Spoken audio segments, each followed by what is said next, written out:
All right. Good morning. It is 11:02 a.m. here on the West Coast. Feeling much better today. Had a dehumidifier in here last night, and I woke up today feeling much better. So good to see everybody. Glad to see everybody's here. Well, not everybody, but enough of you. Enough of you to get started with, right? Yep. All right, let's get started. Let's get started. Gonna have to write a song called "Let's Get Started." Yep, and here we go.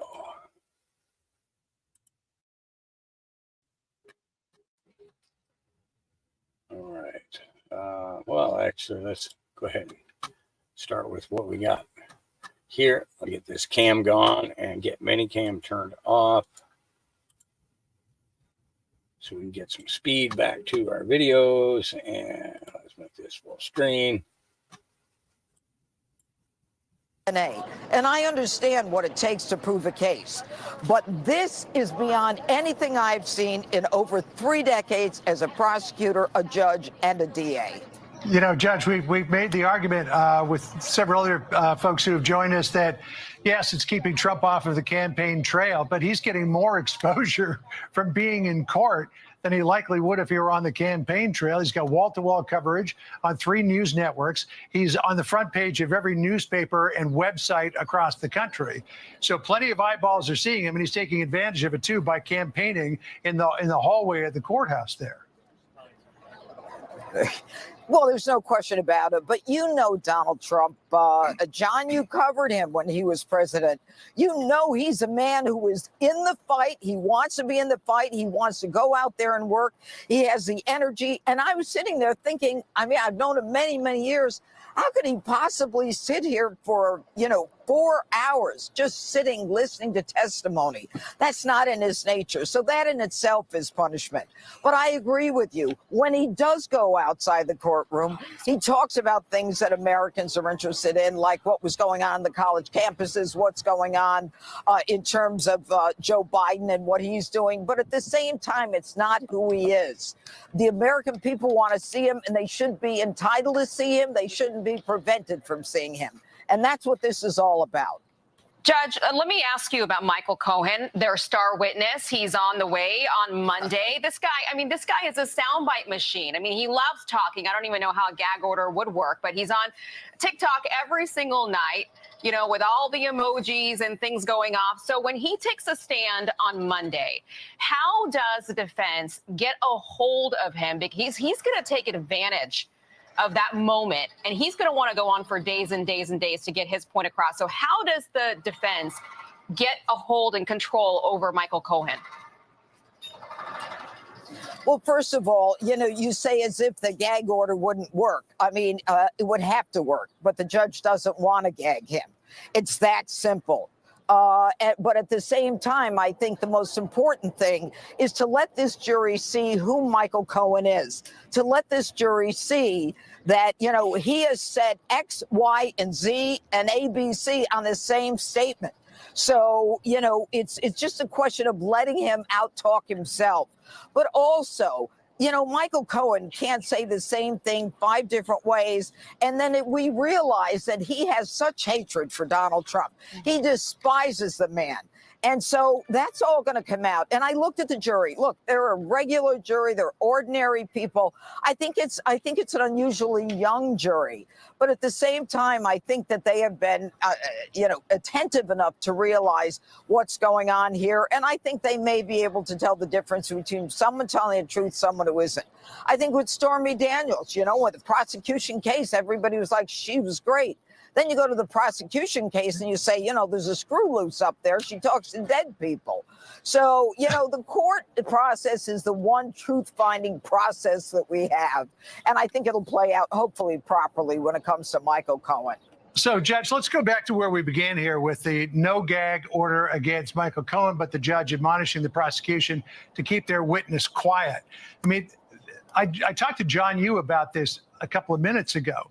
This is a judge who makes rulings about things after they've already happened. You know, he sees that Michael Cohen's been out there saying all this stuff about Trump, wearing a T-shirt that's got an image of Trump in a prison orange jumpsuit behind bars.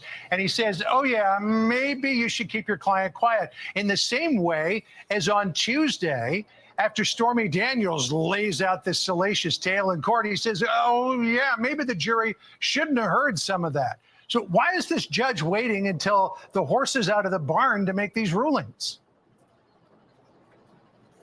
John, think about it. Why?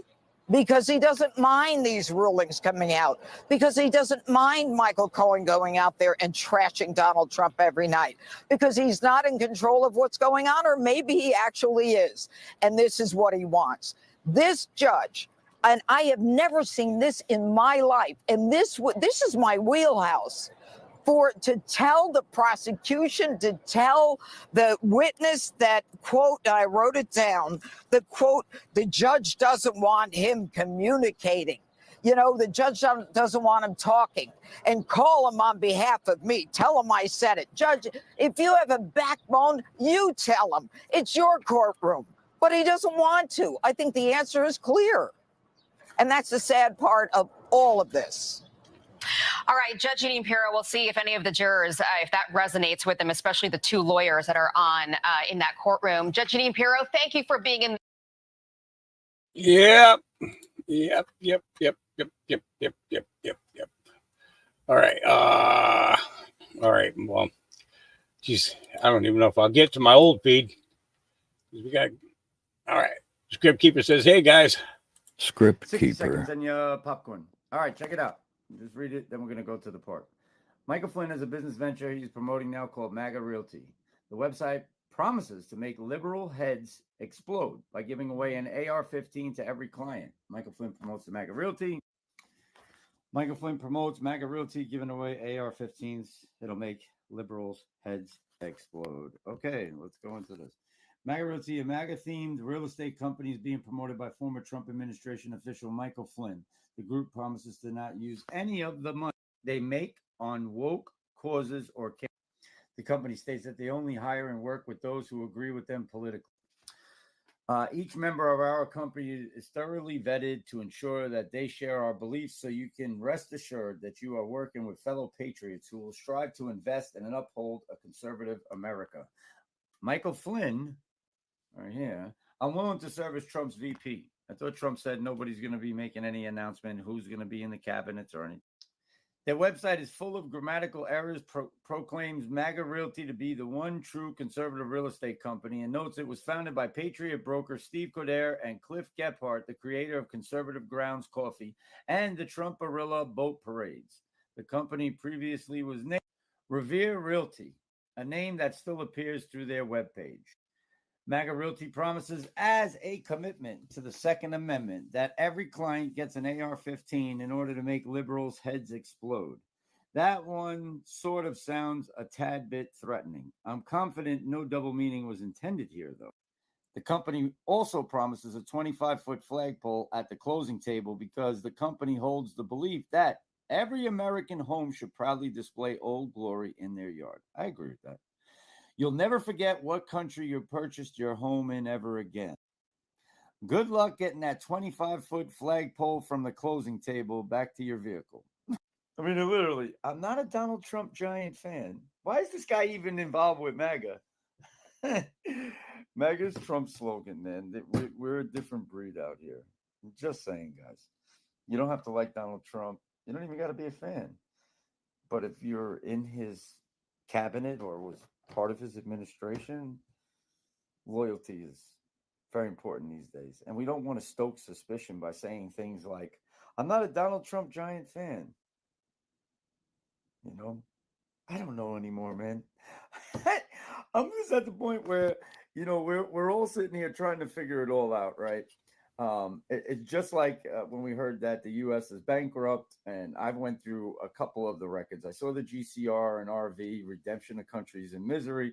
I've seen all this, and then we see stuff like this. Like, it must not be that bad for the conservatives then. Like, and like, literally, guys, not everybody that's Democrat is a fucking liberal and hates fucking people that are Trump supporters or MAGA. I'm just saying.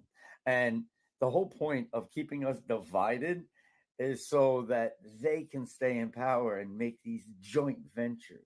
60 seconds in your... That's big money too. Yep. All right. Ian Carroll.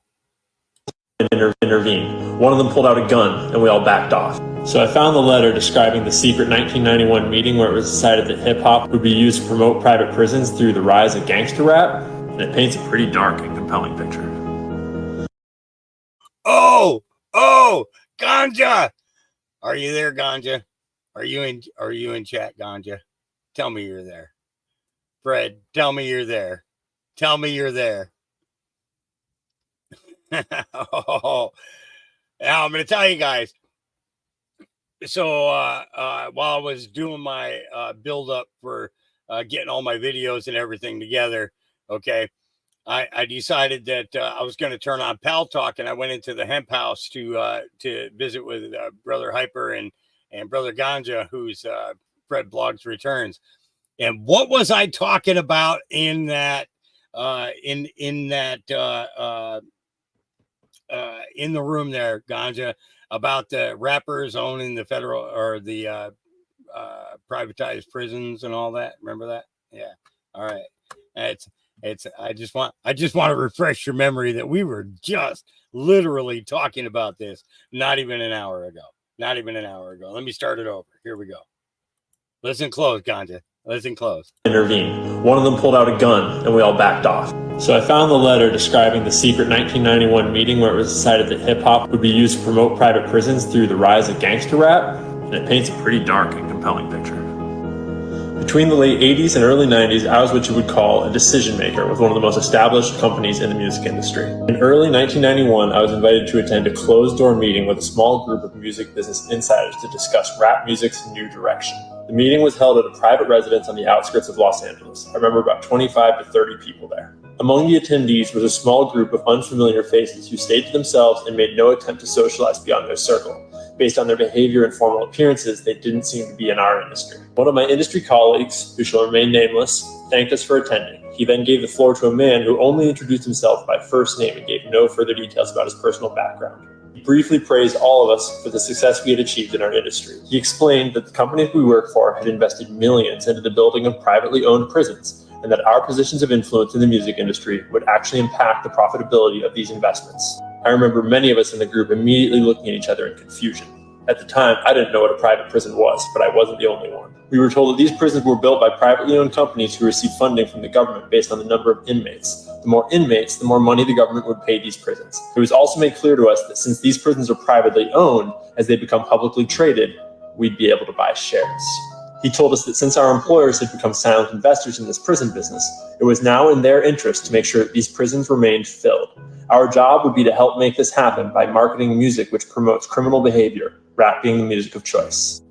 Rap music was becoming an increasingly profitable market for our companies, and as an employee, we'd also be able to buy personal stocks in these prisons. Immediately, silence came over the room. You could have heard a pin drop. I remember looking around to make sure I wasn't dreaming and saw half of the people with dropped jaws. My daze was interrupted when someone shouted, "Is this a fucking joke?" At this point, things became chaotic. Two of the men who were part of the unfamiliar group grabbed the man who shouted and attempted to remove him from the house. A few of us, myself included, tried to intervene, but one of them pulled out a gun and we all backed off. My industry colleague who had opened the meeting earlier hurried out to meet us and reminded us that we had signed an agreement and would suffer the consequences of speaking about this publicly or even with those who had attended the meeting. I asked him why he was involved with something this corrupt, and he replied that it was bigger than the music business and nothing we want to challenge without risking consequences. We all protested, and as he walked back into the house, I remember word for word the last thing he said. "It's out of my hands now. Remember, you signed an agreement." So you tell me, do you think this is a real letter from a real insider, or do you think this is made up? I think it's 100% legit. Basically, it's too legit to quit. Yep. All right. I mean, therefore I am says stay vigilant. A family were left terrified after they discovered a hidden camera disguised as a rock pointing at their home in California. A hidden camera discovered in an Inland Empire neighborhood has some residents worried, wondering why someone would go to such lengths to keep an eye on them and their homes. Good evening. This is the KTLA 5 News at 5:30. I'm Cher Calvin. And I'm Micah Ullman. That device was disguised in a way that allowed it to blend in and avoid detection. Police are investigating, but concerned residents there think the camera was doing more than just recording. KTLA 5's Shelby Nelson is in Chino Hills with more. That's right. It's just like any other regular neighborhood curb, although this one is where that neighbor found that hidden camera in that little divot that you see right there. The camera was apparently facing in the opposite direction towards another home, and that family in that home is now on edge. They believe that someone was casing the neighborhood and possibly their house. From here, the placement of a rock wouldn't seem too inconspicuous. It would appear like part of the landscape, and that's exactly what the person who planted a rock with a hidden camera was probably hoping for in this Chino Hills neighborhood. It was a camera that was covered in clay that looked like a rock. So it was very precise. It was on a power bank, so it was like a cordless camera. James Dimapasok says his neighbor brought it to his attention last week after noticing the oddity outside of his home on Glen Ridge Drive. It was facing directly towards James's house. I was scared. My wife was crying. James reported it to police and was told that it was transmitting off of nearby cell towers. James downloaded the video from the camera. You see that person using garden gloves to tuck it into the dirt. Seconds later, wearing a blue shirt and what appears to be a gray hat, they leave on a scooter. James checked his Ring camera, which captures another angle of that person, but it's too far to make out a description. What is your suspicion? Why do you think somebody would plant a camera in front of your house? That's a good question. I don't know. I really do not know. I mean, we own businesses. James says if they were casing his home, which is what he and his wife suspect. I don't have any cash in the house, just so you guys know. Like James, other concerned neighbors want to know what this person's intent was. Being that this is a street where our junior high students walk, a lot of them do, particularly on that side of the street. It almost concerns me like maybe they're watching a particular child. Is it possible the person was able to watch the neighborhood in real time? The San Bernardino County Sheriff's Department is investigating, but for the person who is behind this, James wants you to know. Yeah, I have no money. So whatever you're doing, if it's money or whatnot, I got nothing. I don't know why you're doing it. If you're doing it, just stop. Yeah. So you got to be vigilant. You got to keep your eye out for oddities. Yeah. You know what I'm saying? All right. MJ Truth Ultra. Oopsie. LOL. CNN is kicking themselves in the ass for allowing this former judge on to talk about Stormy Daniels. Let's take a listen. The material that came in was not relevant to this criminal case at all. And I think it shows that she was trying to get Trump. I actually thought there was a motive there. She said she hates him. She said she'd like to see him in prison. I think she was purposely throwing out this stuff to make sure the jurors were prejudiced, particularly the women jurors, but probably half of the men too, were really put off. See, the material. And this is the thing is, you want to know what she's mad about? She owes him almost $600,000. All right. Almost $600,000. It's well over $500,000 that she owes him for attorney fees and everything else, right? And she doesn't want to have to pay him. She'd rather see him go to prison so that she can think that she can get away with it. Yeah. You just never know. All right. Dr. Keck says, do you believe the Rothschilds are still in control? Okay, guys, so maybe some things that people are not privy to of what's going on. So the heir to the Rothschild family, Nathaniel Rothschild, today wrote to the members of the British government giving his view that Vladimir Putin is the most dangerous man since the defeat of Hitler and Xi Jinping close second, and explained that Ukraine is an essential piece that we cannot afford to lose in this geopolitical chessboard. Really? There's more. Hold up.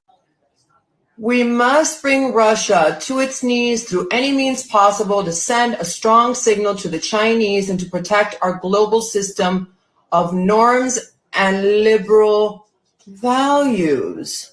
Oh, really? There's more. So you can read this next paragraph right there. But the bottom, Putin effect, our current path of lack of military action means that our global order is dead on its feet. I urge you to deploy more force against Russia and its proxies, step up information warfare to correct opinion, especially online, and send weaponry to our friends in Ukraine. Without Ukraine, the global order may not survive. Do you smell panic? Panic mode. And the rest of them, Soros, Obamas, Clintons, Bidens, the list is long as my arm. Panic, panic, panic. Boom. Yep, and they are. Mr. Sciatica posted this. That's our Mr. Sciatica. That is. Soon you will know everything. Yeah. Well, we're waiting. All right, older millennial. The MCU has launched. We raised $2 million in the first 30 minutes. Here we go. I am so excited to announce that the Middle Class United Cooperative, the MCU, launched 30 minutes ago. And in the first 30 minutes, we have raised $2 million. $2 million consisting of 4,000 members of the middle class. Now, if you're curious how to sign up, let me take you through it real quick. First thing you got to do is just click the link in my bio, and that'll bring you to the MCU website, which, by the way, that logo is badass, ain't it? On the login screen, all you got to do is click sign up. And once you create an account, it should take you to this screen. All you're going to do is click my subscriptions. That'll bring you to here, and just click view plans and pricing. That'll bring you to where you can sign up to become a member. And then you're in. We are limiting the initial membership to 40,000 people. It's very obvious those memberships are going real quick. So if you want to become a part of it and be part of the first 40,000 founders of the Middle Class United, just follow that process, and I can't wait to work with you. This is so important to me, and I'm so thankful for everyone that wanted to participate. I hope I get to meet each and every one of you. I am so excited to announce that the Middle Class United... I have no idea what it's about. No idea. All right. Here's Trump before he goes into court this morning. Mr. President, are you going to testify? There is no gag order to Michael Cohen. What the judge did was amazing, actually. It was amazing. Everybody can say whatever they want. They can say whatever they want, but I'm not allowed to say anything about anybody. It's a disgrace, and you see it. The media sees it. And it's really very sad. If you look at the legal experts and the legal scholars, every one of them say this trial is a scam. It's something that should have never happened. By the way, it could have happened 7 years ago. They bring it right during the election. Nobody sees it. Nobody talks about it. This should have been 7 years ago. It shouldn't have been brought. But if it was going to be brought, it should have been brought 7 years ago. And, you know, we're talking about 2016. We're talking about something that goes back a charge of 2006. Think of it. We're talking about 2016. We're talking about a charge that's 18 or 19 years old. It's all fake. The whole case is fake. The judge is corrupt. And the only thing he gives us is to make him look a little bit good. He gives us nothing. And what he just did now is a joke. It's a disgrace. It's a disgrace. So I just want to mention right here, Biden made a claim that inflation under Trump was 9%. When it wasn't, it was a tiny fraction. It was 1.4%, and actually going down. We had essentially almost no inflation. But we had 9% inflation, and that's a fake number because not everything was included with Biden. And if you add it all up, I think it's a 50% inflation tax. I call it the Biden inflation tax. So he lies, and he lies about everything, including his golf game, because he can't hit a ball. He can't hit a ball 100 yards. Lies about everything, but he came out, and I saw that this last couple of days, he was talking about the Trump inflation was 9%. No, his inflation was 9%. That's a tax on the American people due to gross incompetence. And it was all started because of his energy policies, his stupid Green New Deal energy policies. And you wait till you see. If we don't win this nation is finished. You wait till you see what would happen. Because all of that stuff will be closed up. he let a lot of my energy policies go through because energy was starting under his, what they were doing, starting to go up so high. So he let a lot of them continue, including the drilling, because the prices were going so high for gasoline and energy.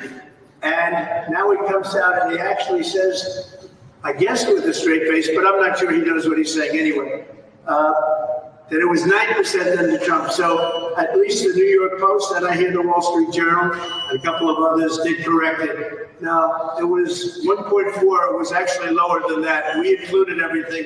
They didn't include everything. They took some of the worst categories and didn't include them in the 9%. So his 9% is actually much higher than that. But it's a tax over a 4-year period of more than 50%.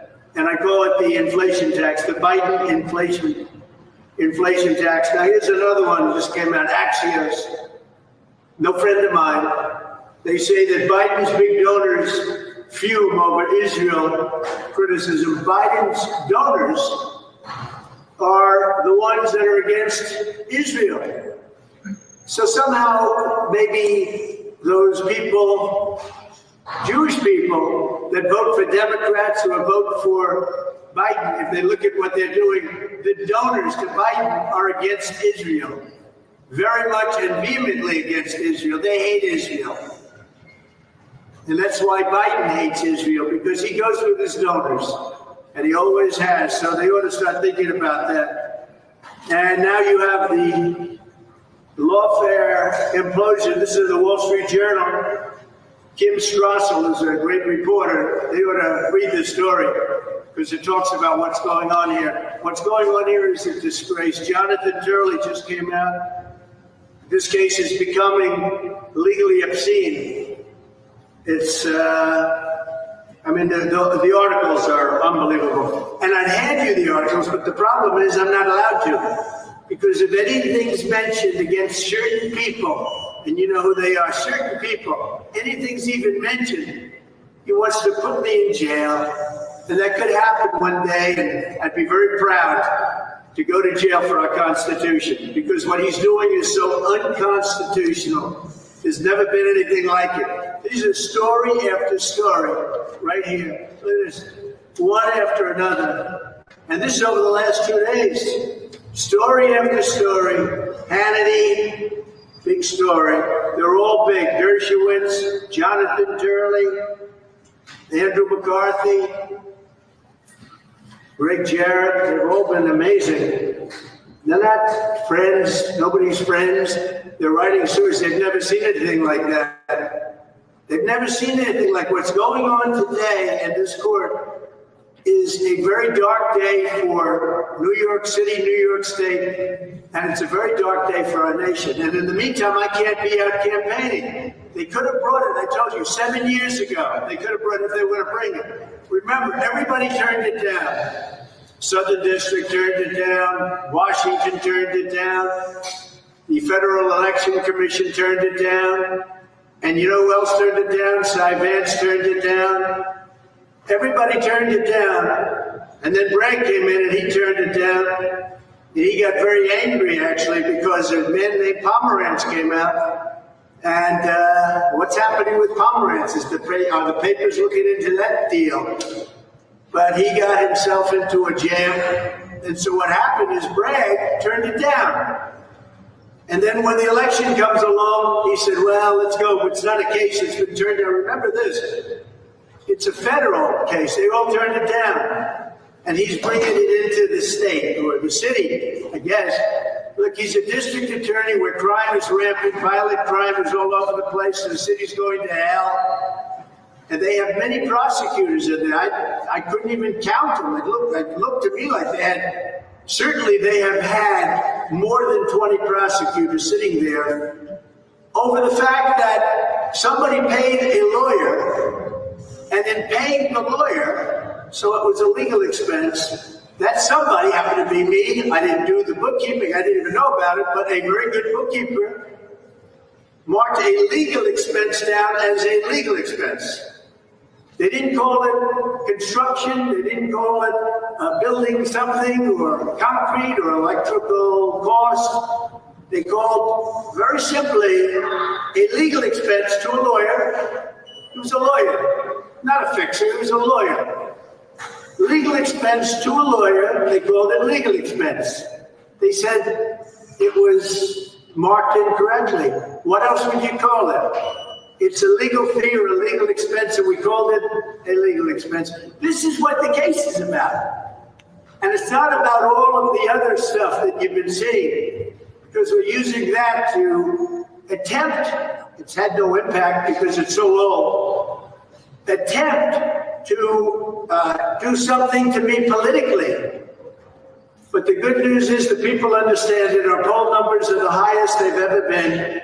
And it's ridiculous that I'm not going to be out campaigning for another week or two as these thugs, these corrupt thugs, and that includes the judge. He should throw this case out. This case should go no further. Every legal expert, the ones I named and many more, Calabresi, another one, many of them, they came out and they said this case should not go forward. It's not a case. There's no crime. There is no crime. And they failed to show a crime. Yeah. There were a couple of you asking about Dave. And he did a podcast last night. For those of you on Facebook, I dropped the link over there for last night's podcast. Yep, so you can watch that, or you can catch him on Rumble or X. Yeah, it's on Facebook as well. So he's using my account to podcast to Facebook and YouTube. Rumble is the Indoctrination. All one word, the Indoctrination, all one word. All right. Moving on. Laura Loomer, looks like Rand Paul never got over President Trump destroying him in the GOP presidential primary debate in 2016. Still a sore loser, but this time Rand and his staff are willing to support a Marxist baby killer advocate whose brain was eaten by a parasite worm over Trump. Rand Paul shouldn't even be on this stage. He's number 11. He's got 1% in the polls, and how he got up here, there's far too many people. Anyway. Do we want someone with that kind of character, that kind of careless language to be negotiating with Putin? Do we want someone like that to be negotiating with Iran? I think really there's a sophomoric quality that is entertaining about Mr. Trump. But I am worried. I'm very concerned about having him in charge of the nuclear weapons, because I think his response, his visceral response to attack people on their appearance, short, tall, fat, ugly. My goodness, that happened in junior high. Are we not way above that? Would we not all be worried to have someone like that in charge of the nuclear arsenal? Mr. Trump. I never attacked him on his look, and believe me, there's plenty of subject matter right there. That I can tell you. But Jake, I want to give Mr. Trump. Rand Paul shouldn't even be on this stage. He's number 11. He's all right. And like I just said, I just dropped the link into the Facebook chat.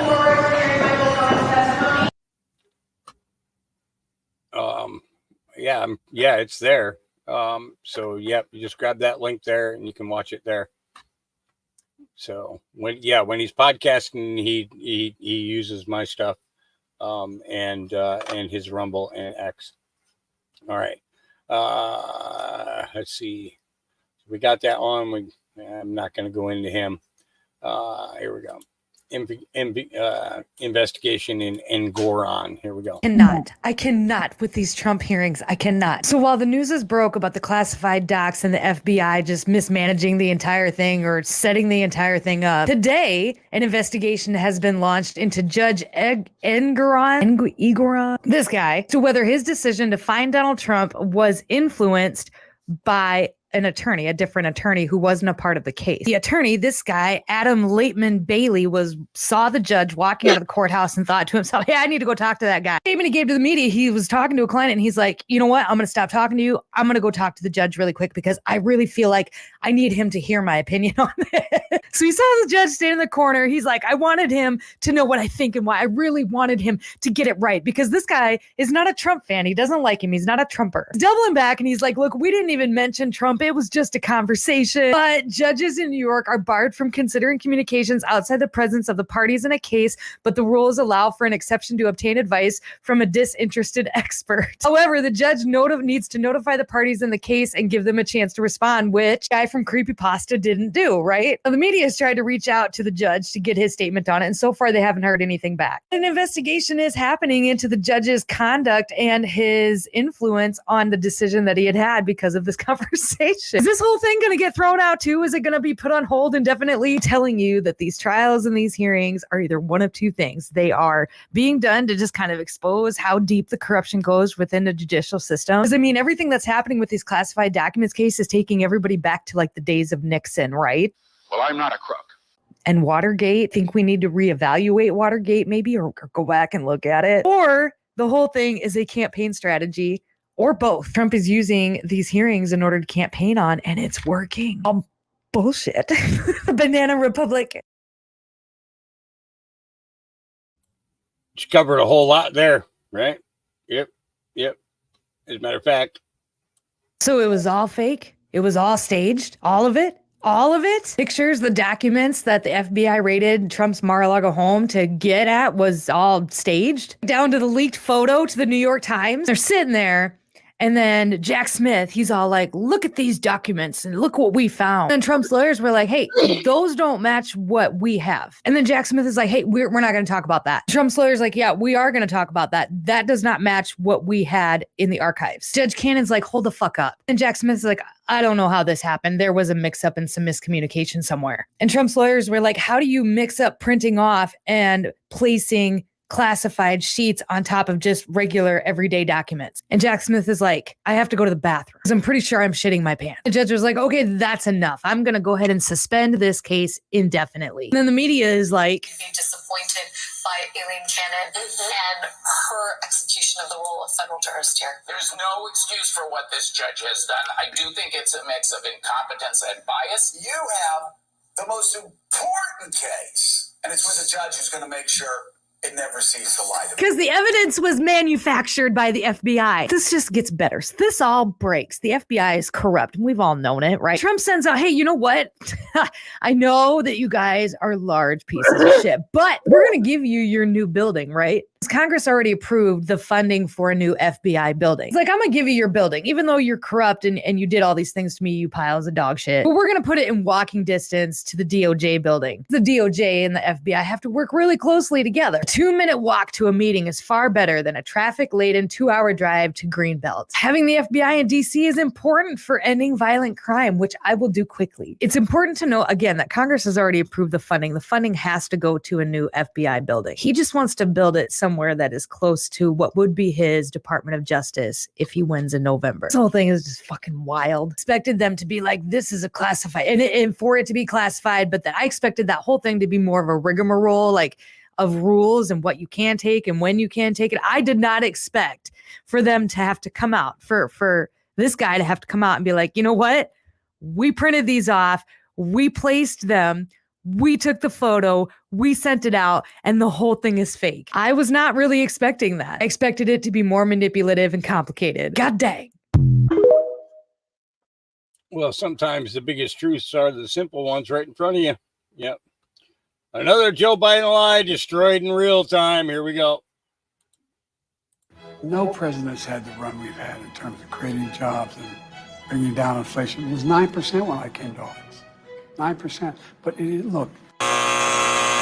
No, you look, you dirty asshole. Inflation was only at 1.4% when this piece of dog shit stole the election. Then it immediately shot up to 7% in 2021. Then it slowly went down to 3.5% over the next 3 years, which is still more than double from when he got there. That's like taking a giant liquid shit all over the dinner table and only cleaning up half of it, then telling everyone what a spectacular fucking job you've done while blaming the diarrhea on the tooth fairy. The point is, if Joe Biden's mouth is moving, he's fucking lying. This has been a public service announcement, paid for by the Dilly meme team. No president. I love these guys.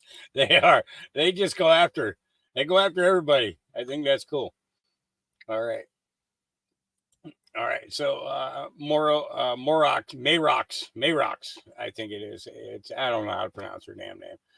World told to brace for a severe G4 geomagnetic solar storm. The first in nearly 20 years. It could disrupt GPS satellites and power grids. Get ready for some crazy energies coming in. Drink lots of water and be outside and ground if you can. I have no idea what she's talking about, but let's listen to this nutcase. He's pretty smart nutcase, though. He's got some good opinions. He's got some stuff that's kind of wacky, really out there. But let's take a listen. Here we go. Whoa, friends. So we have some news to talk about with our star. Over the last few days, we have had 10 X-class solar flares. In the last 24 hours, we've had 4 X-class solar flares aimed at Earth, all producing strong CMEs. That is a coronal mass ejection. Not all solar flares produce a CME.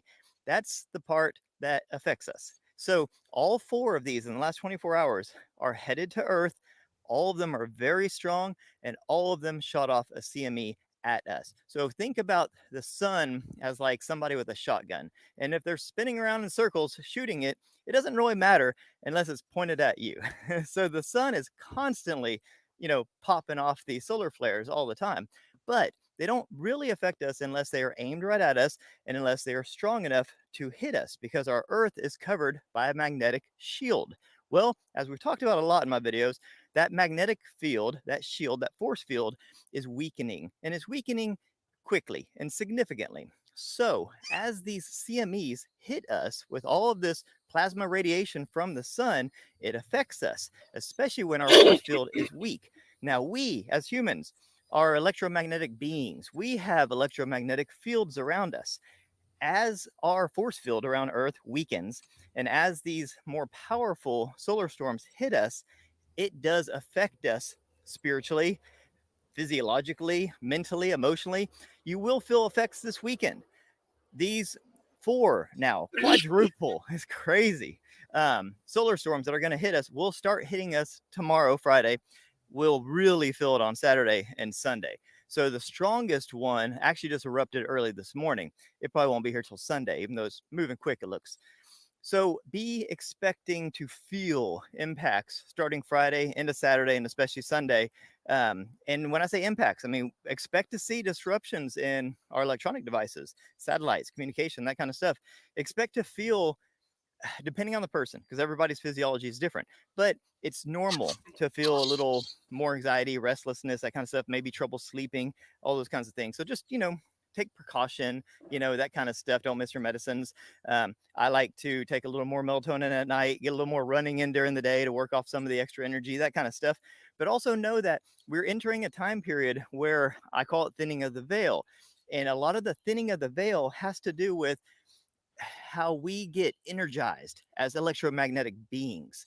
As our force field around Earth starts to weaken, and as we start getting hit more with these charged particles from our star, and you got to realize our star, our Logos, it's an energy machine. It's a data machine. It's sending us information at all times. That's why when you go outside and lay in the sun, you get sun codes, you get information, downloads. We're getting hit with a lot more of that. This is important because you're going to start having more epiphanies, ideas, aha moments, more understanding, more knowledge and wisdom is going to be hitting you. This is a good thing, but you got to be ready for it. So as we move into the solar maximum period, as our electromagnetic force field around Earth weakens, and as the sun starts popping off a lot more of these storms at us, we're going to have some changes here on Earth. Humans are going to change. Society's going to change. We're going into the Enlightenment period, the Great Awakening. This is all very exciting stuff. But expect some disruptions. Expect the people in power to not be so excited that the people are waking up. Also expect things like internet to go down, power to go out. Stuff like this will happen as these major CMEs hit us. It's like a global EMP. It's a big deal. And our infrastructure isn't that great? It's kind of held together with electrical tape right now, So we like to think that we're very technologically advanced, but a lot of these corporations cut corners and stuff. So when it comes to our communications and our grid and that kind of stuff, it's not the best, and it's hanging on by a thread. And like I said, as our force field weakens and as these storms get stronger, who knows what's going to happen. So it's not a bad idea to stock up on extra supplies. Remember, you can go 3 weeks without food. You want to go 3 days without water, have lots and lots of water, batteries, candles, all that fun stuff, some puzzles, make best of the time in the dark with your family and all those kinds of things.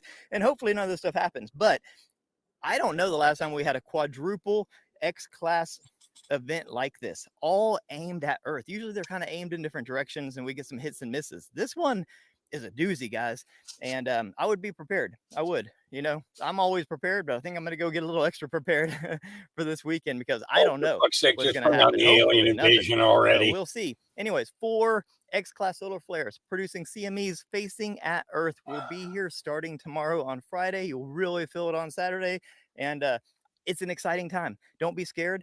Be prepared, but also be ready for any information that comes, any sort of awakening and enlightenment. This is an exciting time, my friends. Anyways, let me know in the comments what you think about all this. Have a beautiful day. Peace.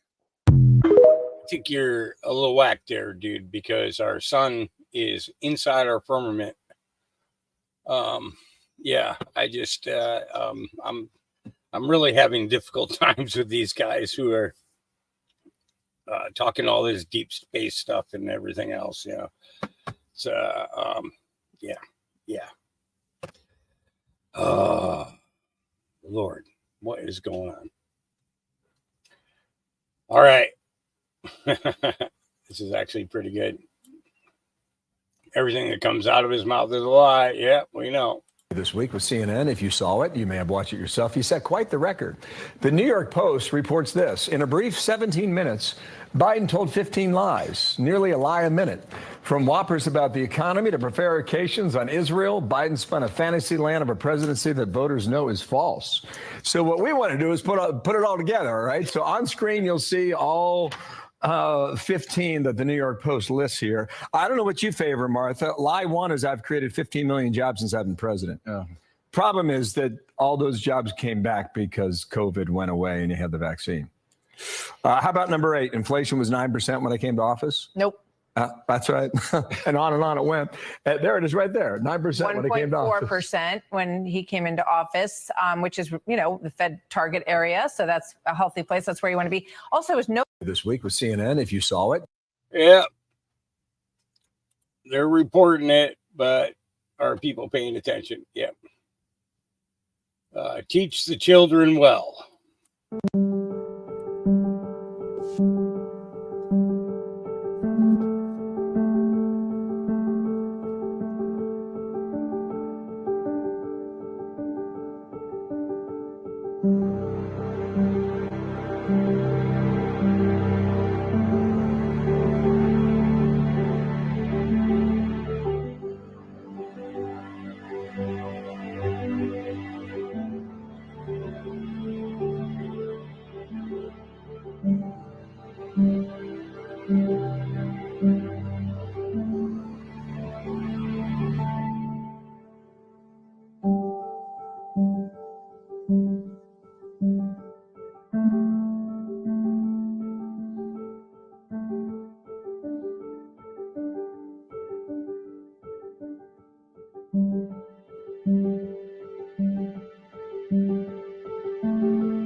Love of country. Some people will never, ever understand a person's love for country. Carrie Lake. The beef people make with me is that I only talk about past elections. I didn't bring it up, and you did 4 or 5 questions, maybe 6 on that, and 0 on the economy. Let's talk about elections. Did you think that the election was stolen from Kerry Lake? So do you still thinking that the election was stolen? You can trust the same system that is going to be running the election. Before going that and keep in the topic of the election, Maricopa County Recorder sued you. So after that, what happened? There was a moment that you were Democrat and supporting Kerry in 2004 and 2008, Barack Obama, and you supporting Democrats? No, I didn't support John Kerry. You never were registered as Democrat? I registered for 4 years as a Democrat. But you know what? You're spending a lot of time, Leon, looking back. And let me tell you. Trying to get the context because let me tell you where people are. I'm a mom. Okay. Yeah. We're struggling. I don't know about you. You might make a great amount of money here, but we're struggling, and we're watching as our borders wide open. People can't afford to put groceries on the table. Gas prices are on the rise. Crime is on the rise. Our streets aren't safe. Our schools are telling our little boys that they can be girls. And they're telling men that they can compete in women's sports, which, by the way, Ruben Gallego is for. He's okay with that. And you're asking me about a voting record from 2 decades ago? People don't care about that. I would like to ask you the last question about the election. You know what? It'd be really nice. It'd be really nice if you ask questions besides this. Because I'm going to ask you different questions. Because the people of Arizona and your viewers actually, they care deeply about the economy. And you like to do the questions and have the answers. Well, I'm a little bit surprised because you've asked me now 5 questions about elections, if I'm counting right. Yeah, because I'm still trying to see what is happening. I want to talk directly to the viewers of this channel. It's really a shame that we typically get journalists who are propagandists. They want to beat one drum. It's the leftist drum. And I know that many of you have come from countries where you saw this kind of propaganda on your television sets. I ask you to wake up, clear your eyes from the lies that the media is telling. Turn the news off.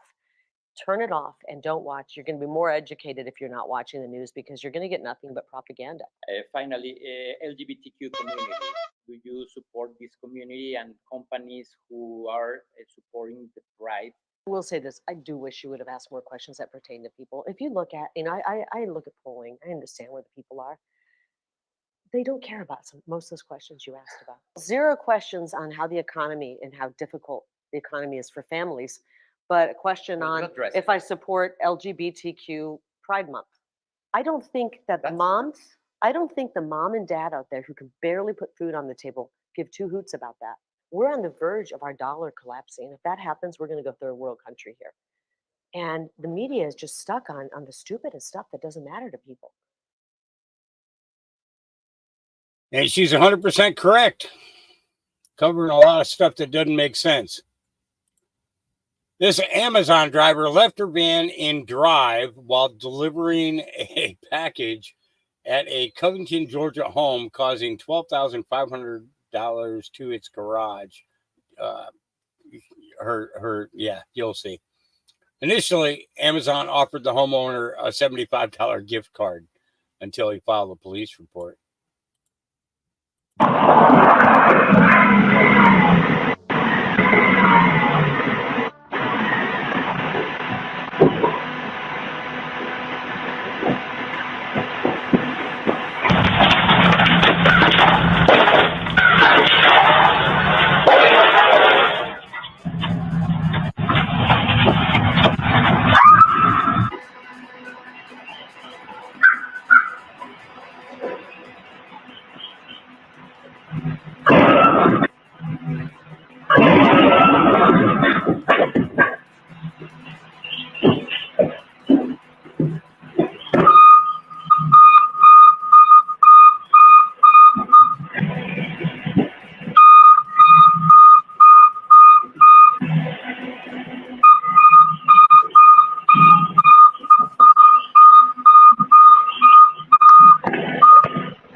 But hey, let me offer you a $75 gift card.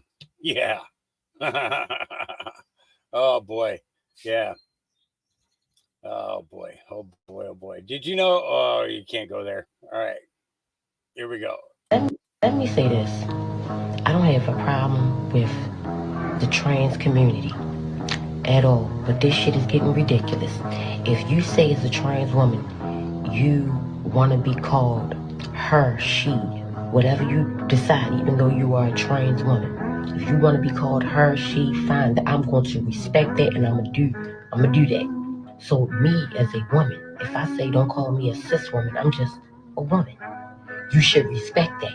I'm not no motherfucking birthing person. I'm not a chest feeder. I'm not a bleeder. I'm a fucking woman. And that's what the fuck you're gonna refer to me as. And you cannot ask for respect while disrespecting women. And that's what the fuck we get for trying to be allies and shit. Look, now they just trying to wipe us the fuck out. Now look at us, we're looking stupid. Dumb shit. I don't think I need to say anything. I think you women can cover that one. Yep. Yep. Has anyone ever noticed that there's just no happiness on the left? They're not happy. They're not happy people, and for good reason. Thank you very much. Short, brief, and truthful. All right. Jack Smith is in trouble. He committed a crime, not Trump. Oh, let's see what Jim Jordan says. Show, Mr. Jim Jordan. Mr. Jordan, you heard my opening. I'm going to say, I want to say enough said. I'm much more interested, to tell you the truth, in how these documents in the Florida trial, and you're the head of the Judiciary Committee, so this is right up your alley and your jurisdiction.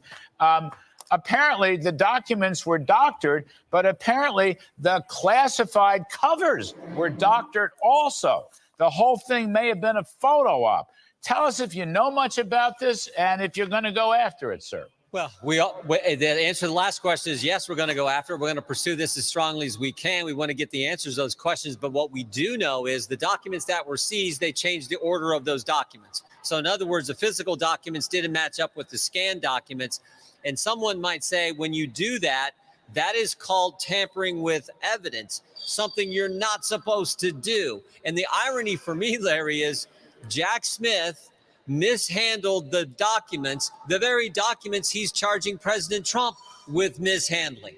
Go figure. So this is how ridiculous it is. And then, frankly, the other big takeaway for me is, remember what they did with Joe Biden and his handling of classified information.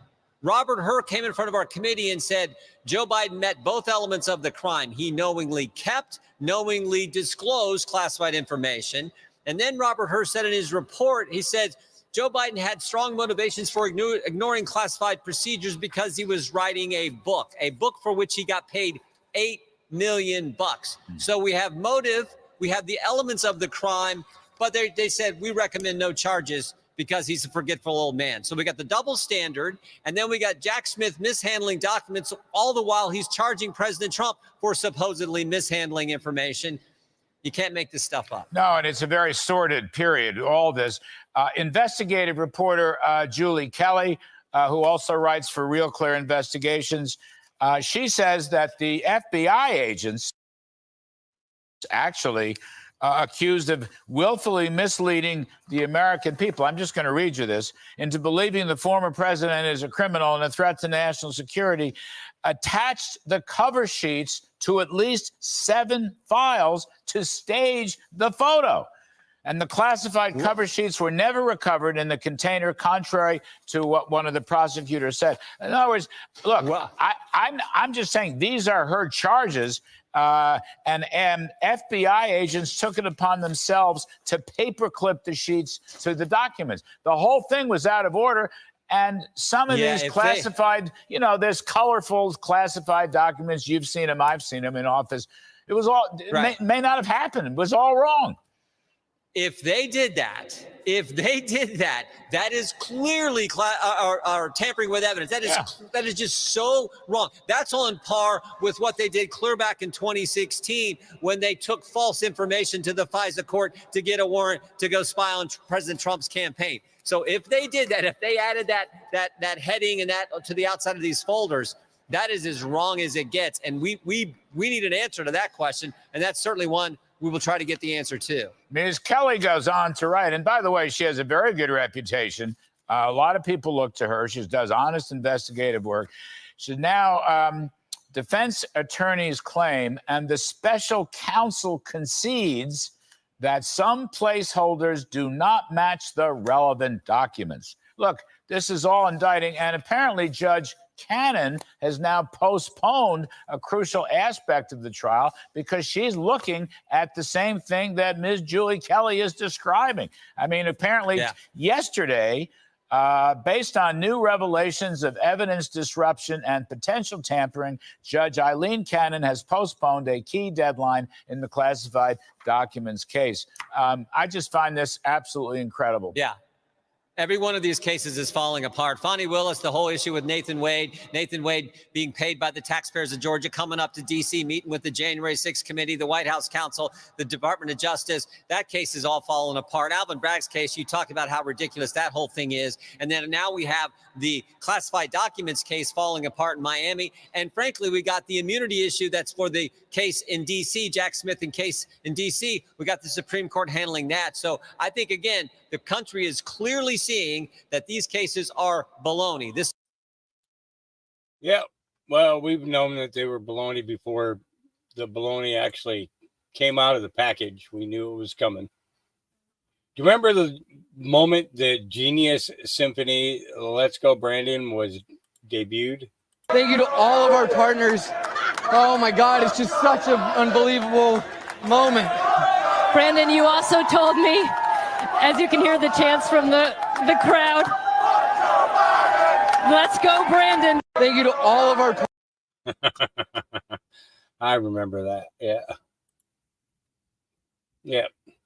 All right. Moon Soul explains in this short clip ascension and what those who are awakened are going through right now. Oh, well, I'm glad that somebody can fucking explain this craziness that's going on in our lives right now. Okay, here we go. We're gonna get the answers right now, guys. We're really gonna get the answers.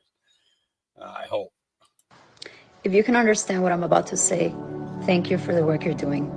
There is a shift in human consciousness that is currently happening, pushing humanity to disconnect and look within so that we can truly understand ourselves, so that we can better understand and heal our world for the purpose of evolution. An event that impacts our entire universe. See, we cannot heal in the same place that hurt us. For now, this shift can only be felt by those who have awakened. And it's being described through many names: ascension to fifth dimensional consciousness, the return of Christ consciousness, spiritual awakening, among other names. But all of those are just labels for that just one core happening, which is consciousness. What is consciousness? From my personal experience, when I first started experiencing this shift, it was like I finally became aware of myself, but not the identity self, but the self beyond this physical, temporary body, the observer. I all of a sudden realized that what I thought to be true was not it. I had no other choice but to surrender everything that I thought I knew, which in truth were just programs, beliefs, concepts, and ideas that I had picked up along the way from others while I was looking for myself outside. I now know that I am everything, but I am also the nothing that becomes aware of itself. I can now see the interconnectedness of everything and everyone. This is how I now know that coincidence doesn't exist. It's synchronicities of an invisible network that connects all things and everyone. Albert Einstein said it best. He said, coincidence is just God's way of remaining anonymous. Now, in the coding of the Bible, and keyword coding, John 3:7, you must be born again. This is it. I felt that the person that I was had died, and I was experiencing a rebirth. And at first, I thought that I was going crazy. But knowing what I know now, I was actually becoming sane in a world where insanity is considered being normal, realistic, and falling in line with the person in front of me. Yeah, no thanks. I'll think for myself and I will carve my own path. Yeah, but if I become any more conscious of myself than what I already am, I might as well go into a self-porn industry, because that'd be about the only way I could become more conscious of myself, is loving myself beyond belief. You know, but I didn't say that out loud, did I? Did I say that? Oh my God, my mic was hot. Oh boy. Okay, no, just kidding. All right. Brain damaging parasites. Starting to think all leftists have brain worms. Do I want to go with Liz Crokin now? The thing about Liz Crokin, you know, she does great work and everything, and it was great that they did the Outer Shadows and everything else. But I've been talking about pedophilia and child sex trafficking since I was a kid. And they make it sound like it's that she fucking discovered it. And yeah. And I don't really care too much about what he's got to say. Chicago One Ray says Twitter under Jack Dorsey took this video down, which shows how guilty Hillary Clinton is when she was SOS under Obama. So you folks know what to do. Nothing, and I will underscore, nothing that I was sent or that I sent was marked classified. Secretary Clinton said I did not email any classified material to anyone on my email. There is no classified material. Was that true? There was classified material emailed. I never sent nor received any information that was classified at the time it was sent and received. Secretary Clinton said there was nothing marked classified on her emails, either sent or received. Was that true? That's not true. 110 emails in 52 email chains have been determined by the owning agency to contain classified information at the time they were sent or received. Okay. I interrupt this scheduled programming to remind everybody exactly what they're talking about. Okay. Just so everybody remembers. Good morning. I'm here to give you an update on the FBI's investigation of Secretary Clinton.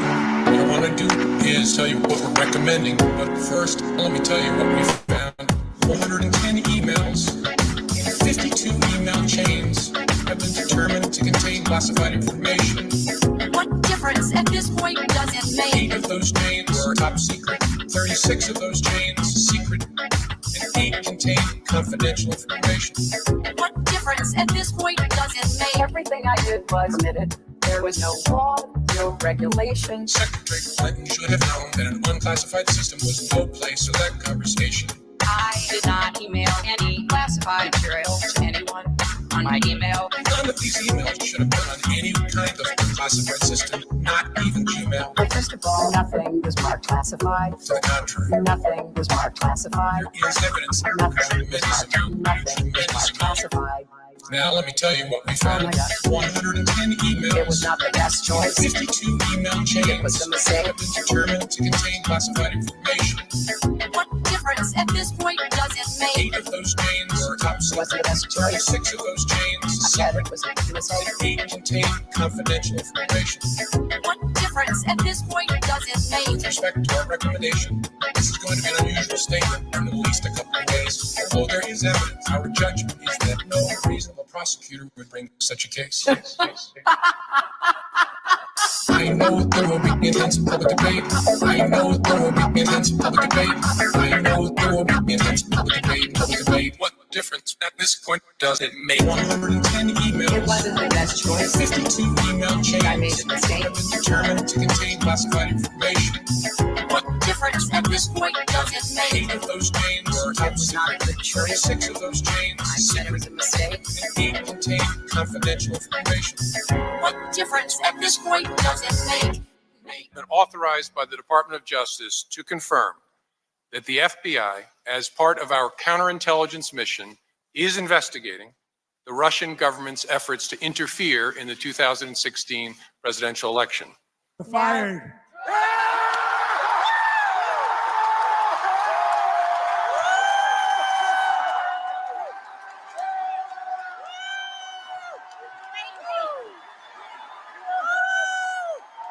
When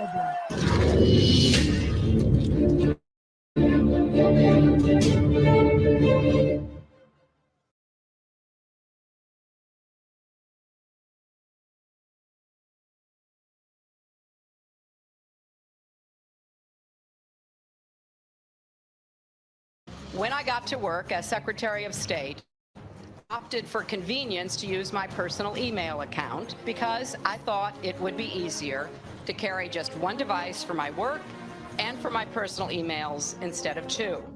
Secretary Clinton said she used just one device. Was that true? She used multiple devices during the 4 years of her term as Secretary of State. I didn't have to turn over anything. I chose to turn over 55,000 pages of my email, but we turned over everything that was work-related, every single thing. Secretary Clinton said all work-related emails were returned to the State Department. Was that true? No, we found work-related emails, thousands, that were not returned. What, like with a cloth or something? Well, no. You get a subpoena, and after getting the subpoena, you delete 33,000 emails, and then you acid wash them. Everything he just said is absolutely false. Secretary Clinton said neither she nor anyone else deleted work-related emails from her personal account. Was that true? The email software was removed. That didn't remove the email content. The effect was that millions of email fragments ended up in the server's unused or slack space. This helped us recover work-related emails that were not among the 30,000 that were produced to state. We went through a thorough process to identify all of my work-related emails and deliver them to the State Department. Secretary Clinton said her lawyers read every one of the emails and were overly inclusive. Did her lawyers read the email content individually? No.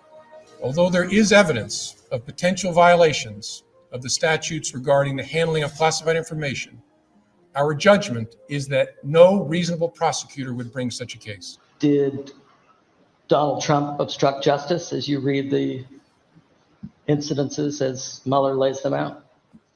Well, I think there's enough there that any other person who had engaged in those acts would certainly have been indicted. Interesting, huh? Yeah. Nothing. All right.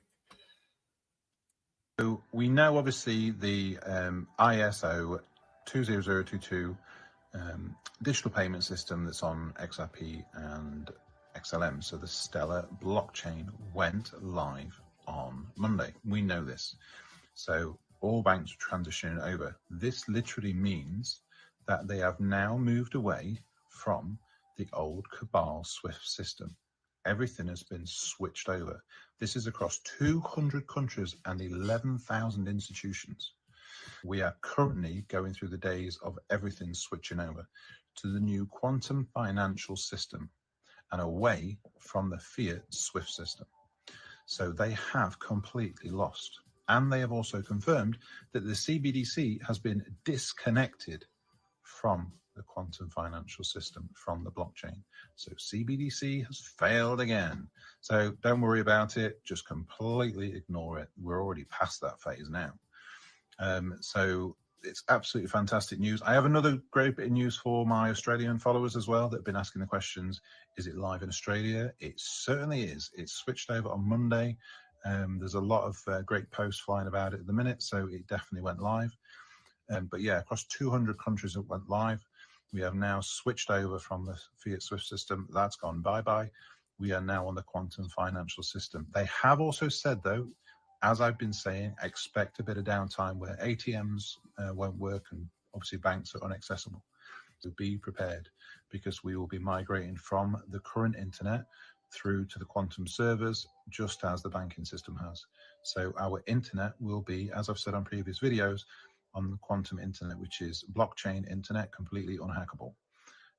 Everything is moving. You cannot deny this now. It's all happening around you. You will see more stuff about banks collapsing. That's just the remaining of the old fiat system collapsing. But we are on the huge milestone now, so get ready. They are saying there's still going to potentially be some big events, so keep an eye out. So there could be a massive arrest on the horizon, which finalizes everything off. And all I will say is they always said it couldn't go live. Well, I'll have to hold my opinion on that until I have more facts on it, in which right now I have none. All right. Script keeper elect. All facts. Is the IMF folded? No. Monarchy, Admiralty, and Maritime still swinging on the chopping block. A quick search will show you this. Here we go. Facts you may not know. Let's get deep into it. Here we go. The United States of America was incorporated in London in 1783. The United States of America is a territory of Great Britain. The colonists did not win the Revolutionary War. The British troops did not leave until 1796. Wasn't too long ago. 2. King George III of England financed both sides of the Revolutionary War. 3. The IRS is not a U.S. government agency. It is a debt collection agency of the International Monetary Fund, which is also known as IMF. The IMF is an agency of the United States, which is the UN. The U.S. has not had a U.S. Treasury since 1921. I wonder why. 6. New York City is defined in the Code of Federal Regulations, also known as CFR, as the United Nations. Okay, let's go to 7. No judicial courts nor judges have existed in America since 1789. Executive administrators, not judges, executive administrators, not judges, enforce statutes and codes. 8. You cannot use the U.S. Constitution to defend yourself because you are not a party to it. Use instead the Bill of Rights. You own no property. Slaves cannot own property. Read the deed to the property that you think you own. You are listed as a tenant. We are slaves and own nothing, not even who we think are our children. That's deep. 11.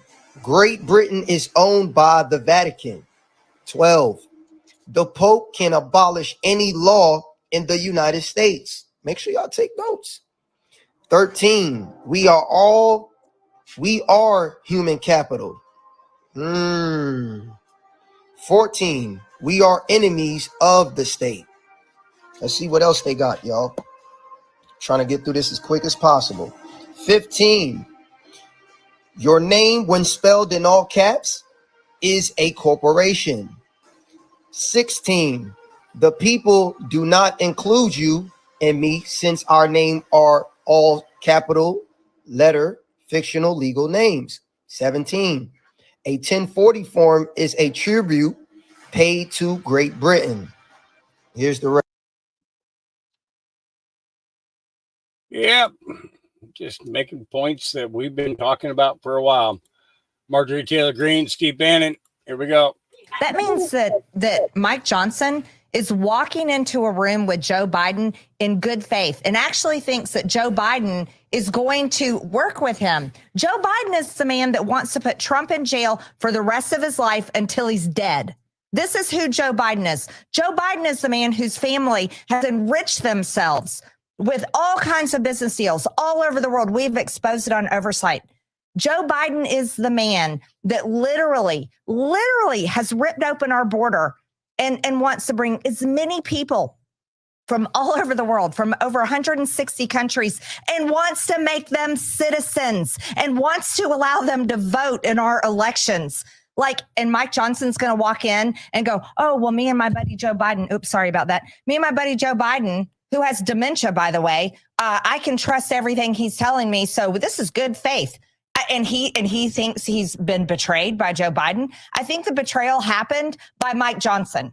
That was the betrayal, because Mike Johnson is not capable of being Speaker of the House. And the betrayal happened when I called the motion to vacate, Steve, and you saw Republicans join with Democrats and boo as loudly as possible in the people's house, Steve. That's the betrayal.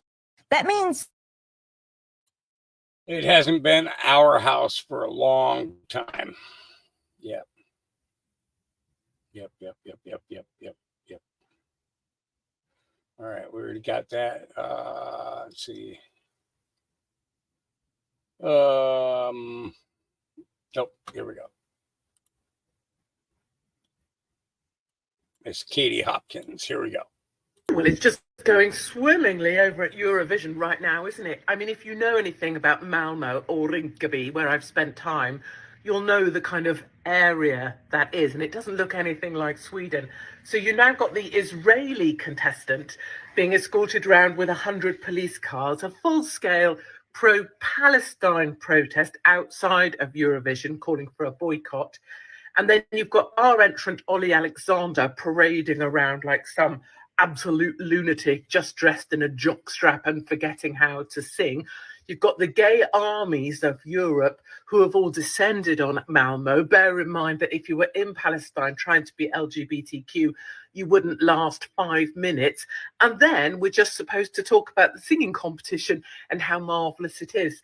I mean, you could argue that we've got ourselves into quite a pickle in 2024 when you can't have a singing competition without having a massive protest, rocks being thrown, people being upset, and guys dressed in nipple tassels trying to show you their cocks. I mean, you could argue that. I wouldn't, because I'm all about diplomacy.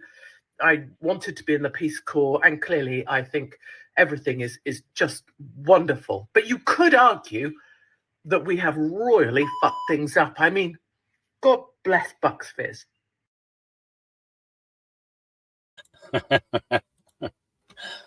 Oh, he's such a hoot. Oh, yeah. Let's see. Okay, here we go. The Great American Celebrity Blackout. Here we go. I used to work in big fashion. I actually also worked at Vogue for a little bit. And here's why the blocking movement has the potential to actually do something. The Met Gala is by far and away Vogue's biggest cash cow. They can't rely on print anymore. They can't rely on display advertising anymore. It's getting harder and harder to make money in the ways that they knew how to before. Whereas the Met Gala, which was just a charity event 10, 15 years ago, is now monetized. They sell sponsorships, they sell tickets, they sell tables. All of that business association is decided like a year to 6 months in advance, at least. And they will pitch these multiple $100,000 sponsorship packages based on the data of past events. So they'll say like, hey, you brand, you should advertise the Met Gala next year because last year it got all these eyeballs and it was #1 in this way and it was #1 in that way. And you know what I mean? Those data points and how the Met Gala is seen is so important to the bottom line of Vogue specifically, but also to Condé Nast and just legacy media in general. Yes, there are always people that say like the Met Gala is so stupid, I don't fucking get it. But what I've noticed this year is that there's people from within the industry, myself included, that felt like the Met Gala was gross this year. The theme was too on the nose. And like, I know that some people think that like they did that on purpose. I wouldn't give them that credit. But between the protests happening literally outside to the active G side that the protesters are protesting, not to quote Kamala Harris, but like, did you guys think we just fell out of a coconut tree? The Met Gala, unfortunately, exists within the context of the world around it. And this year, it stuck out like the sorest of thumbs. And a lot of people noticed, to the point where now there's this blocking movement that is coming directly from the guest list of the Met Gala. Do you realize how damaging that association is for them? Attendees of Met Gala, permanent universal block list. Obviously, early days into this movement, but it could really do some damage with applied focused pressure. The Met Gala is a titan event in the elitist cultural sphere. The 1% of designers, the 1% of celebrities, the 1% of companies, like we're skimming the skim of the skim for this event. And how the fuck do you think that's gonna go when the tippy top 1% just gets further and further and further away from the rest of us? Eventually, it's gonna stop being fun watching. And this block movement is us, the consumer, putting the pedal on that notion because we're headed in that direction anyway. But if you start attaching a blocking campaign to the celebrities that were in attendance at the Met Gala, and there's this association of going to the Met Gala means people blocking you, that changes what the Met Gala means. It used to mean class, prestige, excellence. If it becomes associated with universal hate, that's how it's going to be known. And just like that, it gets harder to invite celebrities. It gets harder to get the right people to show up. It gets harder to get all the eyeballs that you want. It gets harder to pull the data points that you want. And it gets harder to get the advertisers that you want. Someone once told me that if the service is free, you are the currency. We are the currency at the Met Gala. If we stop paying attention, it stops being prestigious. Yeah, I didn't understand any of that. I don't know if any of you did.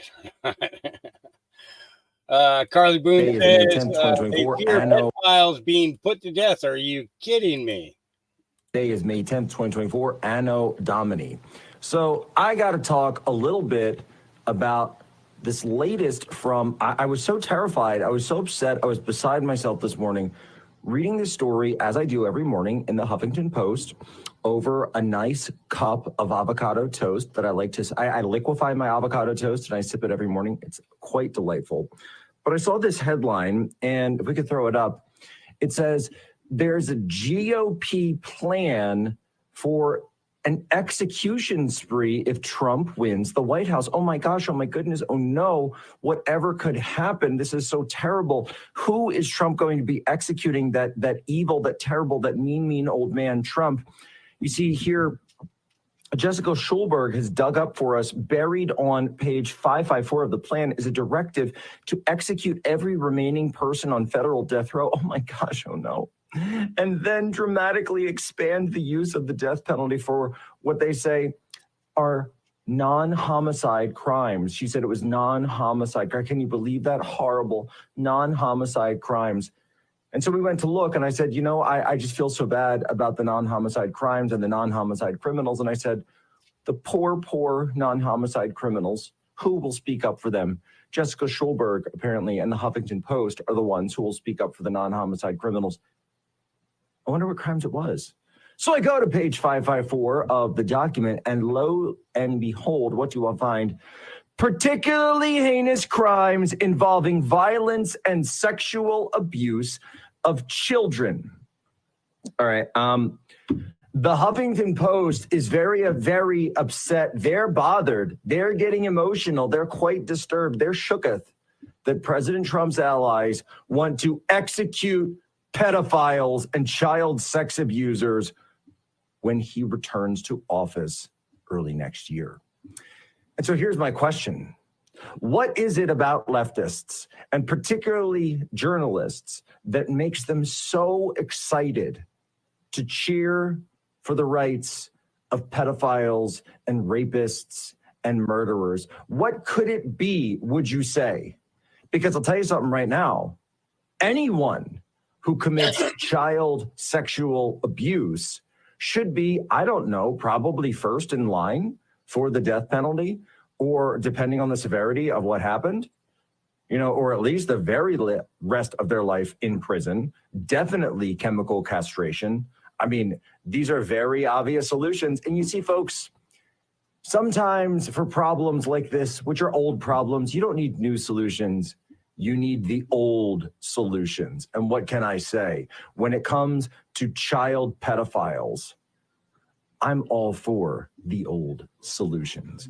And I'm glad that President Trump's allies are talking about bringing this all back. Stay tuned. We'll be back too. Yeah, I kind of like it too. Kind of do. Yep.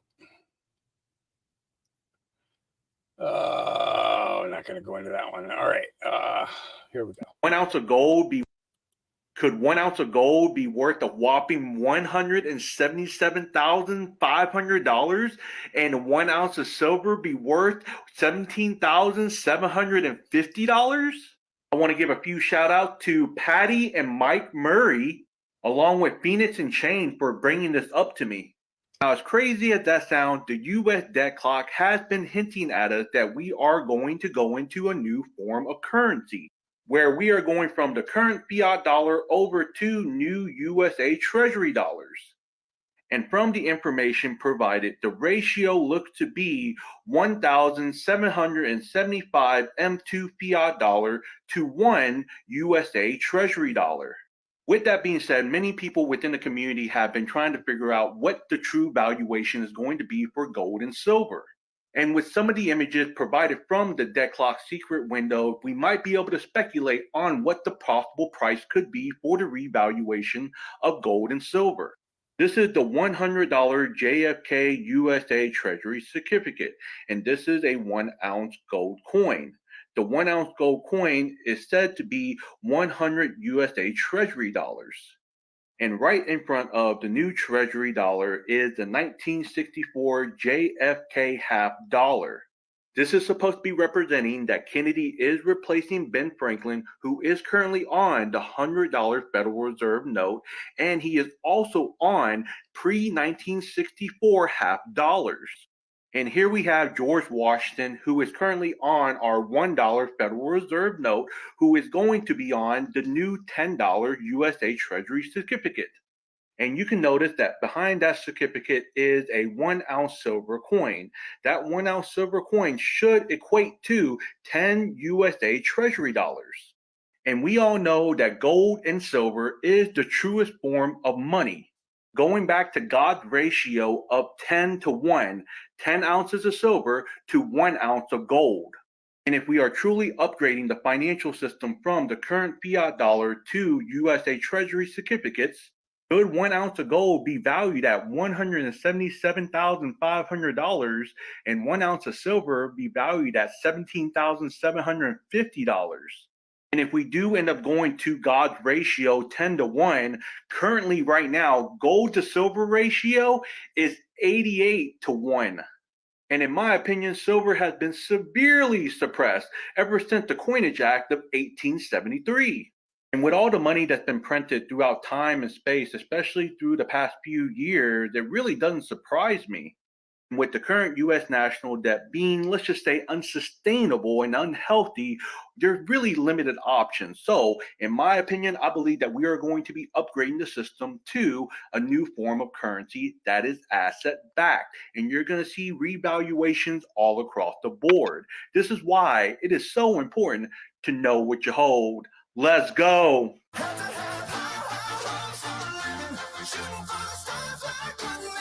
It'd be nice to see that. Yep. MJ Truth Ultra, poor man's nuke, injecting ticks with exotic diseases to pass on to U.S. citizen. The cases of Lyme disease are going up. The CDC estimates there are 500,000 cases a year. That's on average 1,300 people a day. Where do we think this came from? Lyme disease wasn't a problem till the peak of the biological weapons program in the U.S., the mid-70s. These three freaky diseases showed up: Lyme arthritis, Rocky Mountain spotted fever, and then there was a parasite called Babesia. So you have a cluster of these previously rare diseases right across from the U.S. government's biological weapons testing facility. Is that what you're saying? This is the perfect stealth weapon. It's poor man's nuke. It's hard to digest all of this. It's just so evil. We can't control nature. And if we're going to play God and make these new germs inside ticks, there could be blowback, unintended consequences. And that's what I believe could happen. Yep. So check your pets. Check your pets. Here we go. Stage is being set. I have no idea what this woman's going to say. Hopefully it's not bad. So coming into work this morning, I saw this.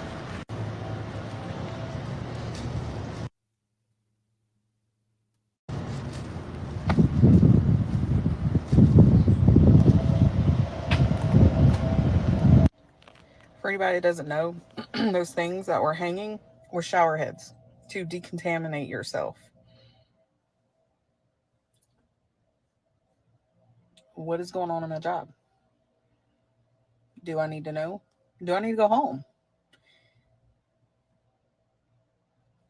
Haven't heard anything, so I guess we're safe. So coming into work this morning, I saw this. Well, yeah.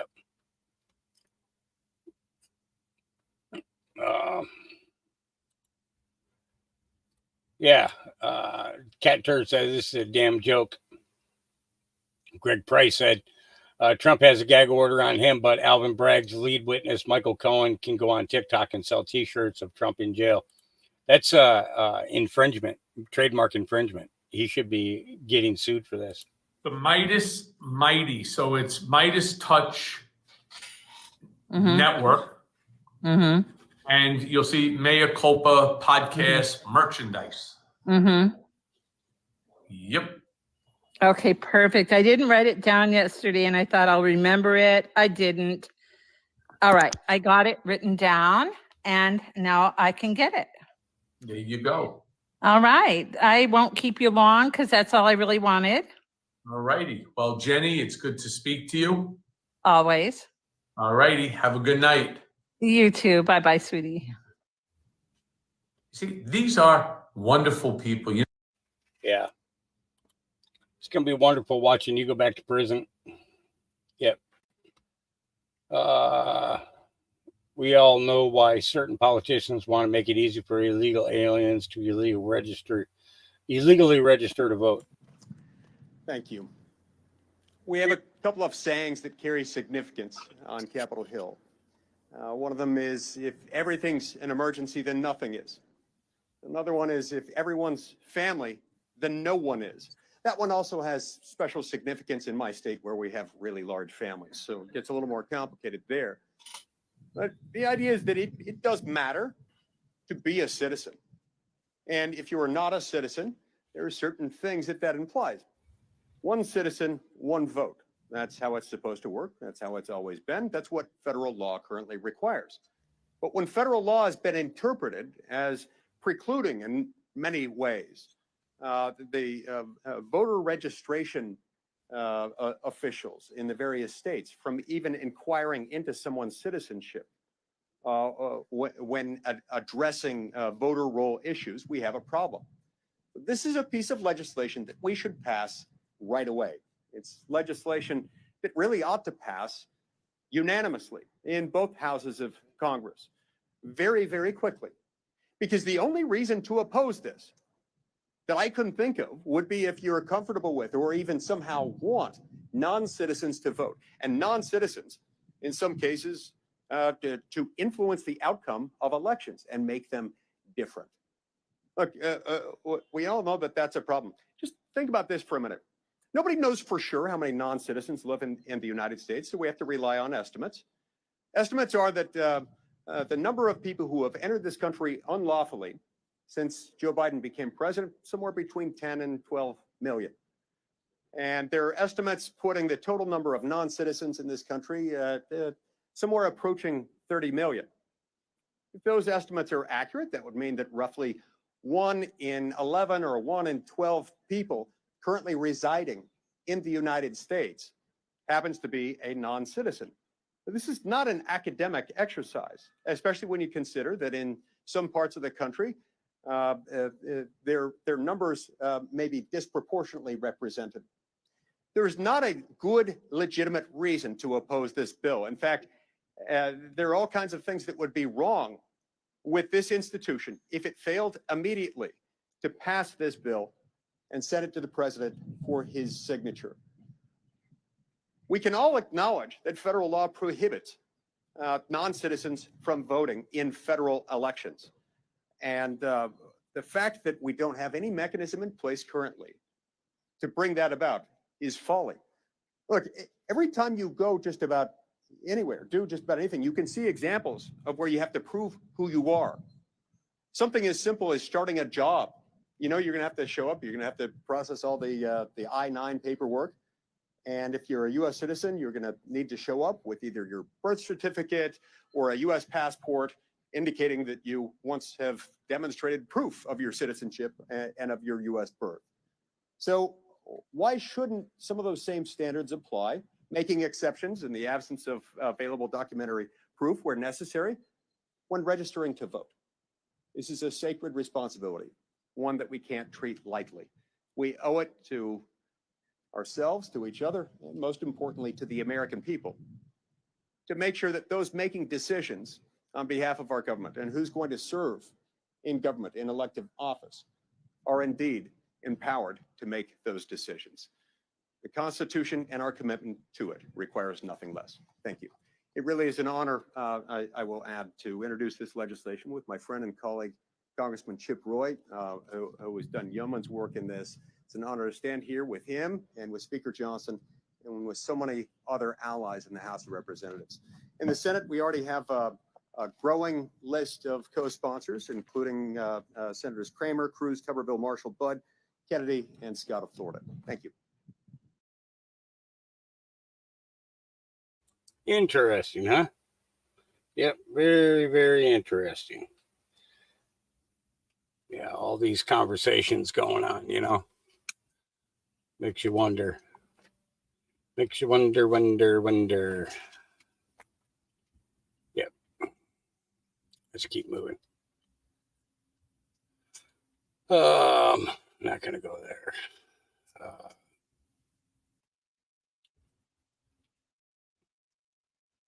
There we go. Here's another one on the blocking of celebrities. So we're on agreement that we're blocking all the celebrities, right? Are we all going to get on board with this? We're going to block all the celebrities. We're going to block TMZ, all that stuff. And we're just going to stop paying attention to any of them and stop giving them our money and our time and our attention. They don't need it. They have enough. It's time for them to retire because we're done. We're done watching them prance around with their wealth, and while we're all down here scraping by. But don't worry, they just bought their like 12th house and their another yacht and another car, and they're going on vacation in their private jet everywhere. You know, don't worry about that. Just make sure you're recycling and working 80 hours a week, and maybe one day you can actually afford to live. Block them all. Anyone you can think of. If you guys want, let's make a list in my comments. Just put anyone you think of, and then we all go block that person. Let's block them. We don't need them. They don't need us. Bye. Yeah, we don't need them. We've been saying that for a while, haven't we? We don't need them. Yep. We've been saying it. Well, nobody listens to us because we don't know anything. We don't know nothing. We don't know nothing. Nothing. Here we go. I've now had 2 foreign nationalists in the last month try to book and take over my Airbnb and stay there forever. And most recently, just a week ago. The first one happened about a month ago, and that was actually a story I made where I had to change the code and everything and kick them out, and I got somebody to come in, step in, and scare them off.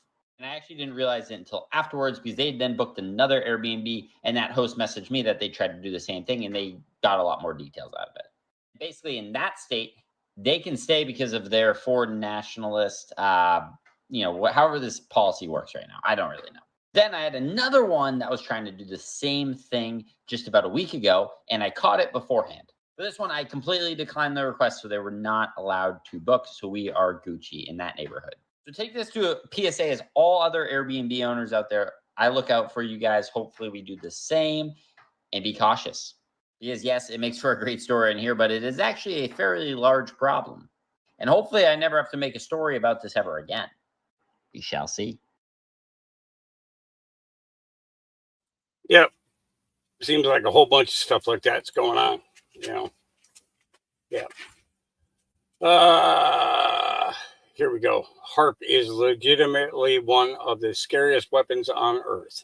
The HARP research facility is being used by the globalist elite to control the world's weather, accelerate the climate change agenda, and inflict damage on enemies, according to insiders who are warning the world that Nikola Tesla's death ray technology is being utilized by HARP to assist the elite in their goal of subjugating humanity. The American research initiative called HARP has been active since the early 1990s. Although the project has a number of goals, radio communication technology advancement is considered to be its primary focus. HARP is the world's most capable high-power, high-frequency transmitter for a study of the ionosphere, a university released by the University of Alaska reads. Operation of the research facility was transferred from the United States Air Force to the University of Alaska Fairbanks on August the 11th, 2015, allowing HARP to continue with the exploration of ionospheric phenomenology via a land use cooperative research and development agreement. The official release continues. But so much for the official report. With more and more reports of bizarre and impossible weather around the world, it's worth asking, what is HARP really up to? Many people close to the research facility are warning that HARP is being used to control the world's weather and manipulate geopolitical tensions. A Romanian general who was granted intimate access to the facility later claimed that HARP was never closed down, but is continuously being improved and upgraded over the years. Geoengineering expert General Emil Straniu discussed the dangers of HARP to members of the media in Serbia. He dubbed it the weapon of the apocalypse, telling journalists that it can potentially be used for economic warfare, climate change, and population control. The HARP system has been in operation since 1993, Straniu said. The number of antennas and transmitters has increased year by year, with more than 180 antennas and main generators in use. Today, HARP has the highest power in its history and can carry out remote missions anywhere in the world. Straniu explained three main directions in geoengineering.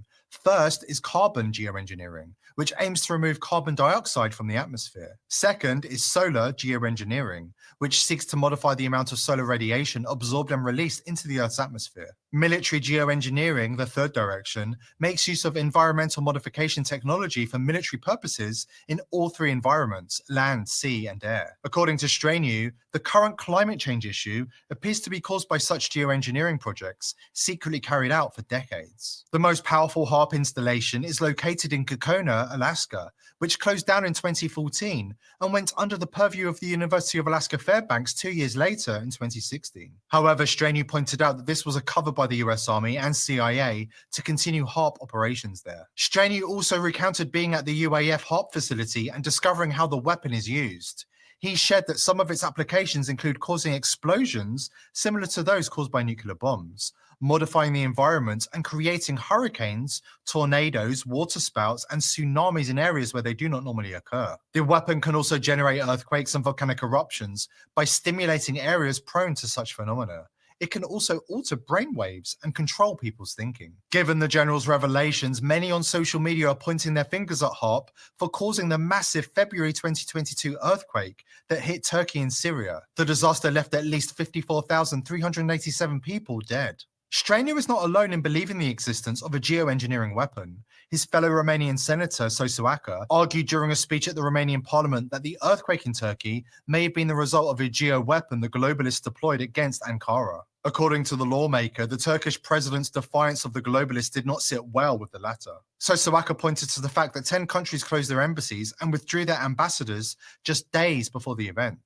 And 10 seconds before the occurrence of the so-called earthquakes, the Turks closed these oil and gas pipelines. She also pointed to the 150 aftershocks of the devastating earthquake, the second larger than the first, as proof of the tremors being artificial in nature. She added that geoweapons have existed for a very long time and have been used so far without causing too many casualties, probably for experiments. Now it's been put into practice, the senator remarked, but no one thought that people would have to die, so many people, and in such a terrible way. Numerous social media posts have claimed that HARP is being used to engineer storms and heat waves. Some have even suggested it's used as a tool to hype climate alarmism and make people more receptive to climate lockdowns.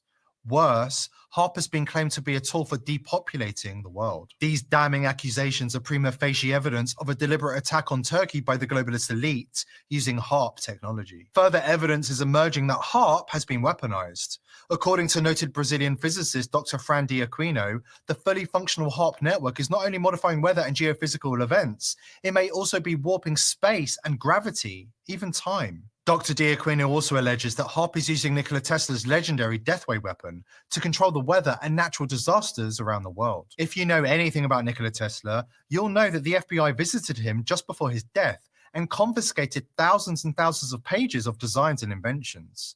These inventions became the property of the US government. HAARP's high-frequency radio waves that can be intensified, modulated, and directed to almost any place on Earth are built upon some of the most advanced work of the legendary inventor and visionary Nikola Tesla. Tesla worked for decades on a revolutionary weapons technology he named Teleforce, a powerful, deadly death ray Tesla claimed would change warfare forever. Recently, bizarre auroras and disturbances to land masses have called attention to the possibility that elements of HAARP technology have been weaponized to adopt Tesla's annihilating death ray that works with the propagation of focused radio frequencies to disrupt bonds that keep molecules together using non-linear effects of intense radiated power. Is it a coincidence that blue light was witnessed in the sky before the earthquake in Turkey that caused such destruction and claimed so many lives? As early as 2009, the warning sign of a HAARP superweapon left its signature on a tiny Mexican island in the Gulf of Mexico.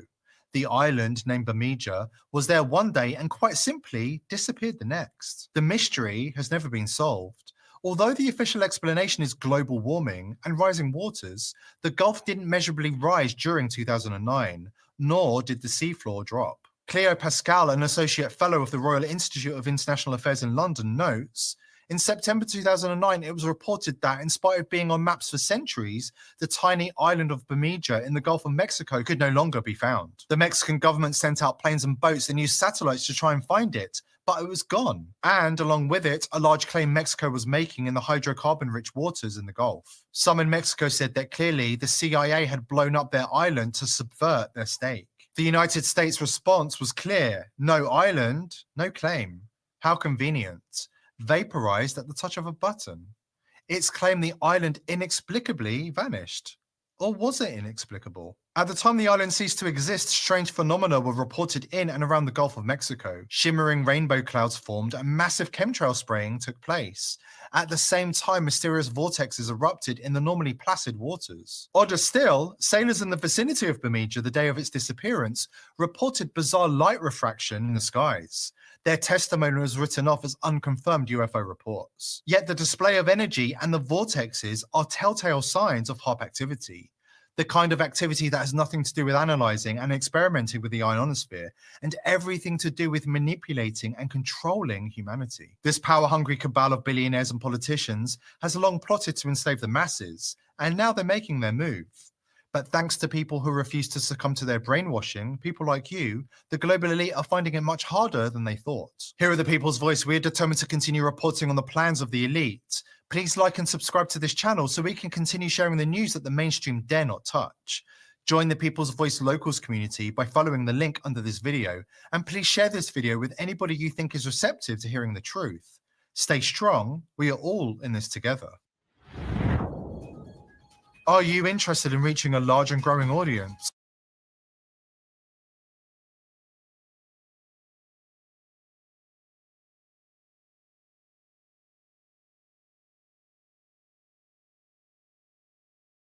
And remember when Tyson laid off all the American workers and said they're going to hire thousands of migrants, and we all started to say we're going to boycott them? Well, I think I found another reason.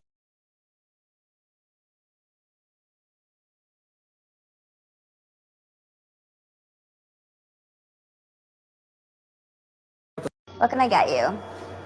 I'd like a large coffee. Okay, so hot coffee. Hot coffee. Okay, room for cream. Totally leave room for cream.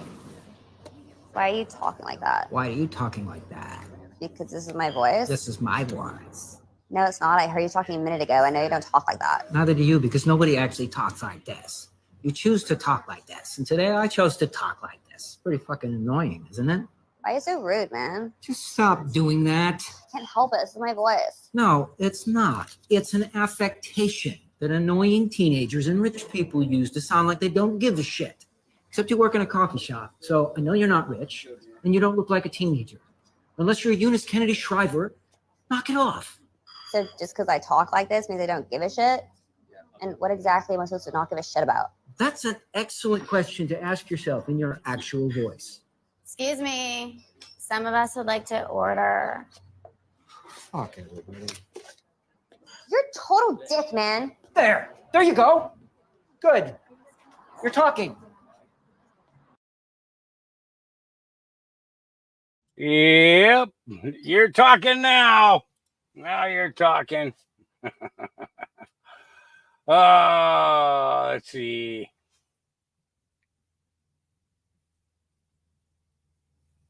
Okay, every single person in this video can go fuck yourself. President Trump wrote on Twitter, "Don't be afraid of COVID. Don't let it dominate your life." Don't let it dominate your life? In terms of responding to a comment like that, it's gross. It's okay to be afraid of COVID, and it's okay that it's dominating your life. Everyone should be afraid of COVID. You shall know the truth, and the truth shall set you free. I can't come in, Mom. It's because of this flu thing. We won't be free of this pandemic until we listen to the acknowledged truth. Listen to the scientists. Science is truth. You know, science is truth. What is the impact to public health when people are openly questioning the science? Now is the time to do what you're told. By not hearing the truth, by not listening to the scientists, they are prolonging how bad the economy will be. When I see somebody out in the world who's not wearing a mask, I instantly think you are a threat, or you are selfish, or you are a COVID denier, and you definitely haven't been vaccinated. Either wear a mask or get the house. What does this have? Are you vaccinated? I am triple vaccinated. So why are you wearing the mask? Seek out the scientists and listen to their advice. Listen to scientists. Listen to the scientists. Trust the experts. We're going to trust science. We're going to trust the experts. Parents who say, well, I need to do my own research. Makes you think of that cartoon I saw of the tombstone that said, I did my own research. Republicans have given their voters license to believe whatever they want to believe. Heard somebody saying, listen to the scientists. Do that. Let's listen to the scientists. That phrase, do your own research, it's popping up a lot in conversations about coronavirus and about COVID vaccines. Doing your own research, it seems so innocent, but it can have serious consequences. Renee, what are the roots of this phrase? I feel like I used to hear it around QAnon craziness. Tase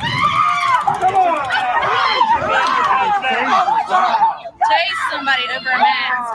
Tasing this lady over not wearing a damn mask. If some jerk exposed my mother to COVID because they didn't want to wear a mask, I would want to kill them. We can watch the experts, but we shouldn't be listening to Trump, a non-medical professional. Well, the answer is listen to Bill Gates. Bill's right about a lot of things, and he's the steep learning curve in global health. And we're really seeing just how important it is to follow science. Yes, exactly. And we need to listen to scientists. The idea that people are questioning the science behind the vaccine. The science checks out. Even if you don't believe in the science, you think you're tough enough and you're healthy enough and you're young enough. The scientists were right all along. Eventually, the science catches up with you. Are we doing more harm than good by questioning the science behind J&J? Trust that vaccine. Trust the experts. Listen to the medical experts. Trust the experts. If you don't understand the science, you don't know what you're fighting. Just let the experts speak. So maybe you should just shut up right now. You don't want to take advice from your golf buddy or from your aunt. You want to listen to the scientists. And we all stop saying, I need to do my own research. You see the ultimate effects of what happens when you don't listen to the scientists. This isn't about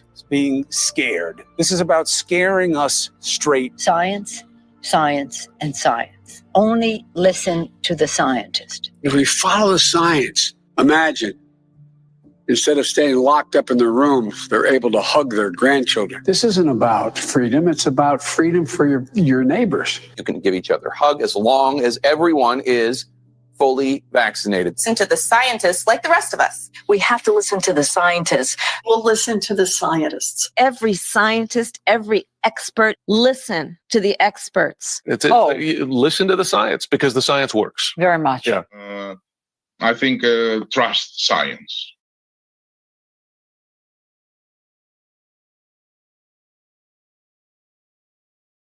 I don't know about you, but I don't trust science at all. Not one bit. Not one inkling. Yep. Not one little itty bitty bit. Yep. Not one bit. Nor will I. And you can't make me. Yep. You can't make me. Oh. See here. Get back to this.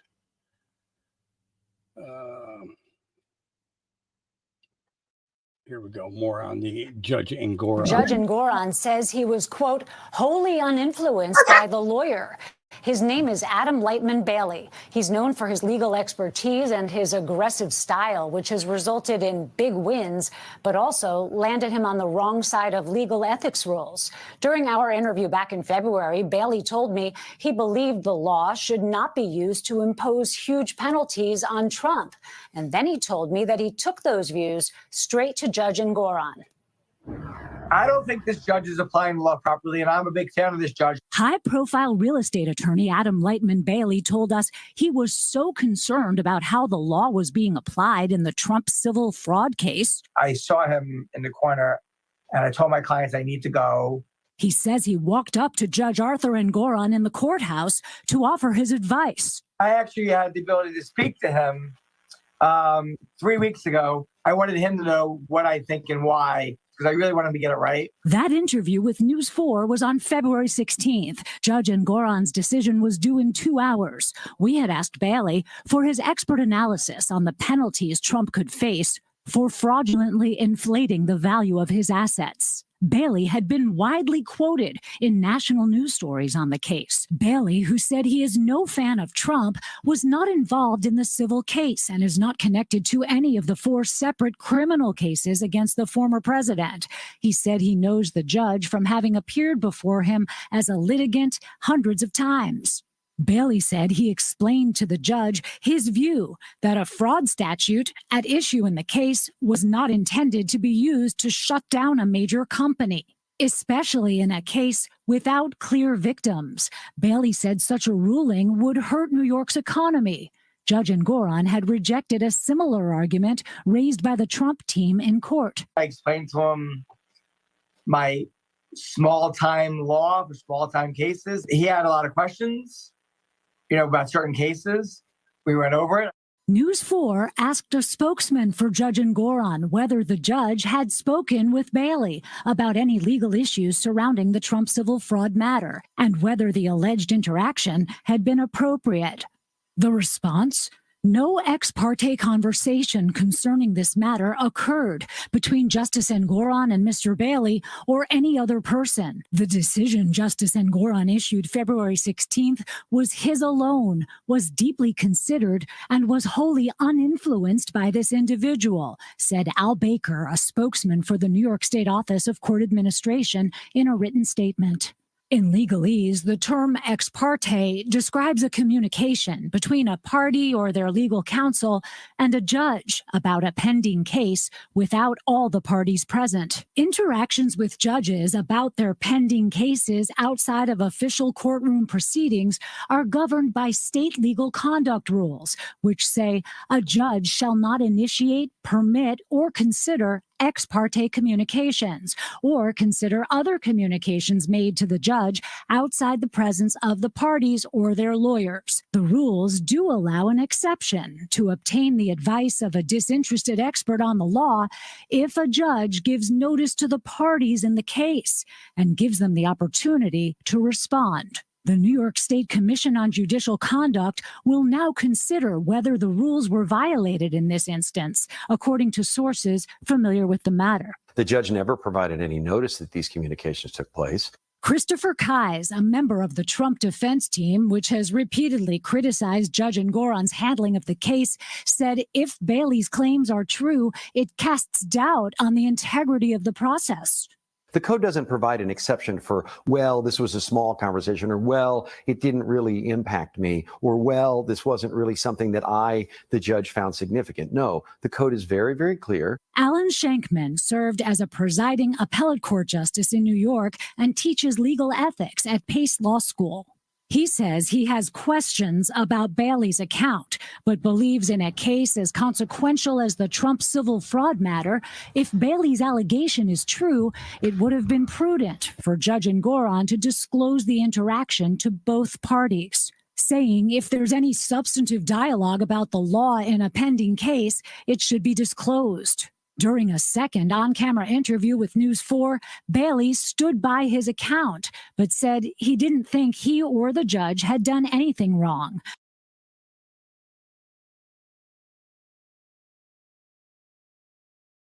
Rules for thee, but not for me. You know what I'm saying? You know. All right.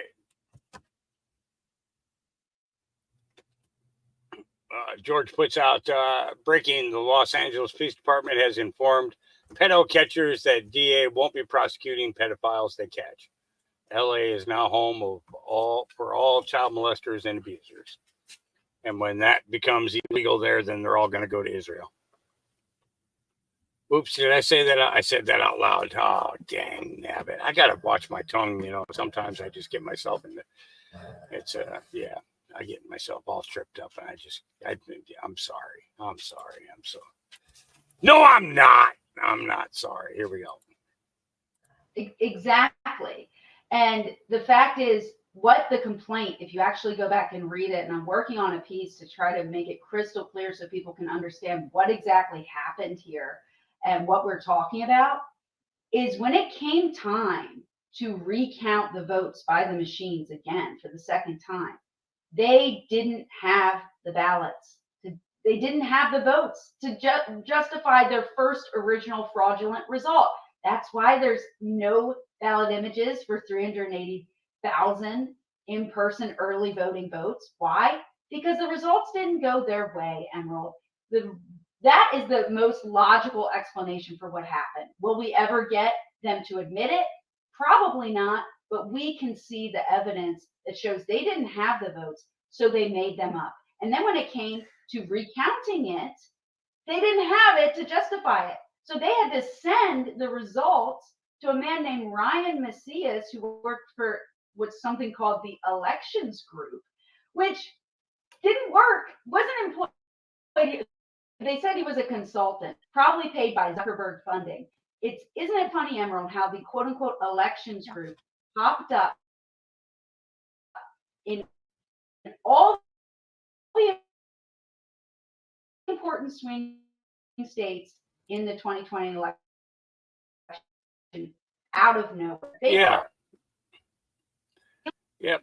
Just more and more info about Georgia's coming out. Yep. Yeah. There's always one.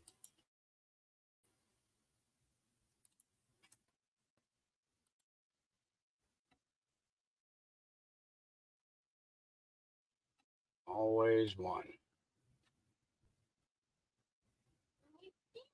There's always one. Makes you wonder. Why did it stop? Let's keep going. There you go. Always one.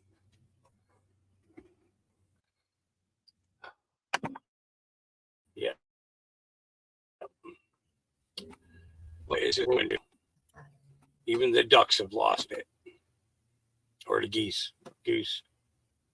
I don't even know anymore. I don't even know. If I see a deer come walking out of the woods with a paw up, I'm gonna be like, yeah. Just can't. Yeah. All right.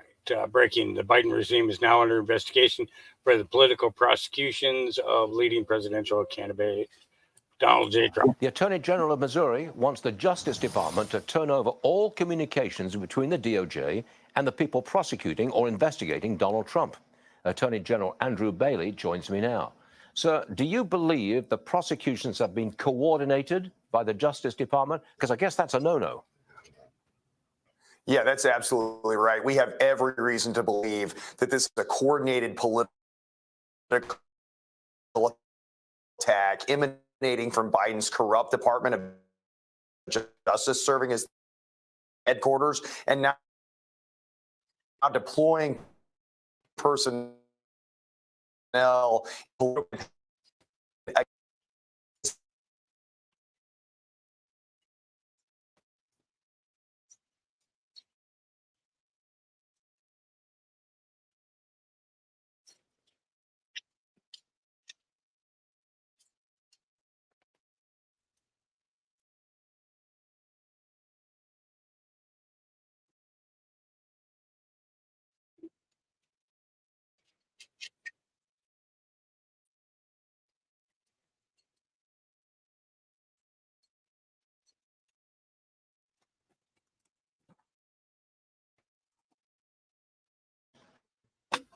But I'm sure the Department of Justice will drag its feet. How long can they drag this out for? Until after the election, probably. Well, we're not going to let them stonewall our inquiry here, because at the end of the day, we need these records, again, to be able to shine the light of truth and transparency on the level of collusion in these politically motivated witch hunts. And what we've got to do is be able to provide that evidence in the public domain, which I believe will undermine the credibility of any illegal convictions that are obtained in this matter. We want records between Jack Smith, the Department of Justice, Alvin Bragg, Matthew Colangelo, Fannie Willis. We need to lay it all on the table so that the public can understand the illicit motivations of the prosecutors themselves. Are these cases falling apart?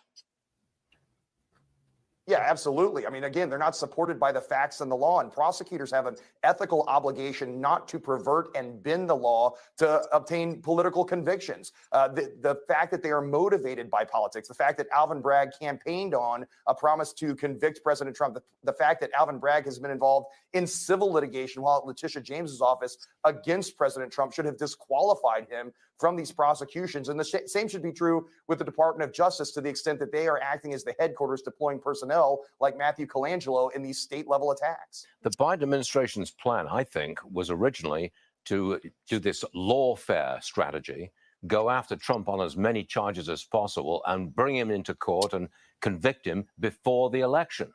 It looks, however, as if there's only one trial that's going to be completed before the election, and that's the hush money trial in New York right now.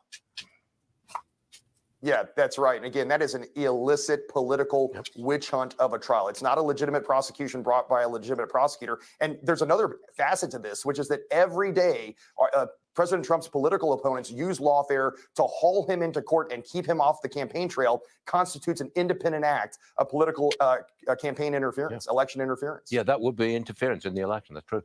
Andrew Bailey, thanks very much for joining us this morning on an important subject. We appreciate it, sir. See you again soon. All right. How is this even a debate? Should non-U.S. citizens be able to affect election and policy? Should non-citizens affect elections? That's the question going through Congress right now, and the news doesn't want to cover it. The House has just voted to pass the Equal Representation Act, being completely split along partisan lines. 206 Republicans in favor, 202 Democrats against. Currently, the way electoral votes and congressional seats are decided is by the general population of each state. However, with the sudden increase of illegal immigrants into a country, a bill was introduced where, beginning the next census 2030, citizens and non-citizens would be counted separately for the purpose of allocating congressional seats and electoral votes. Meaning, if you import a ton of brand new people disproportionately into a state like California or New York, for example, at the next census, those states would receive additional congressional seats and presidential electoral votes. As it stands, the 14th Amendment of the Constitution, Section 2, quote, representatives shall be apportioned among the several states according to their respective numbers, counting the whole number of persons in each state, excluding Indians not taxed. The new bill would add language to the end of this section by adding, quote, and individuals who are not citizens of the United States. With Democrats holding the Senate majority, this bill is not expected to be signed into law. What do you think, though? Should non-Americans have the right to influence elections and policy? Yeah. no idea about Sharpie Gate. You'd have to look to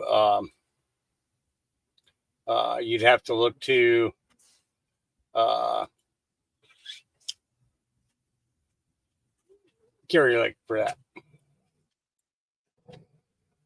Dude with cerebral palsy is accepted into Harvard, deserves endless retweets. Let's see.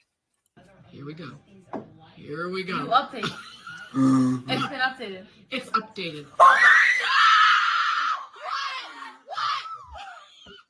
No way! No way! No way! No way! Here we go. Joy. I could see that being Zach. You know.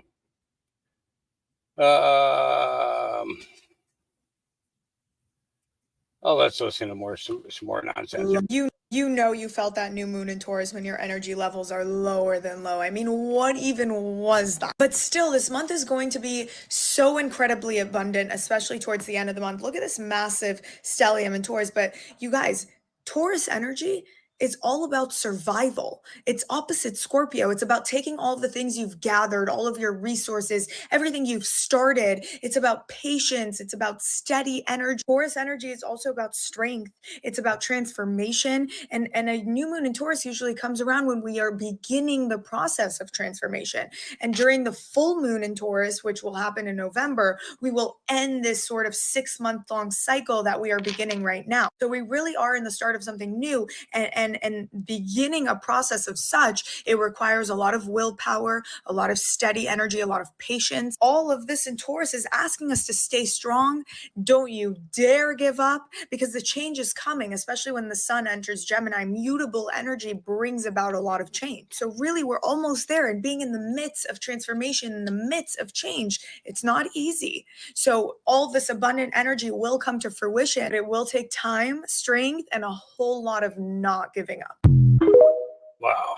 I wonder half the time where they get this stuff from. I really do. Yeah, I really, really do. Here we go.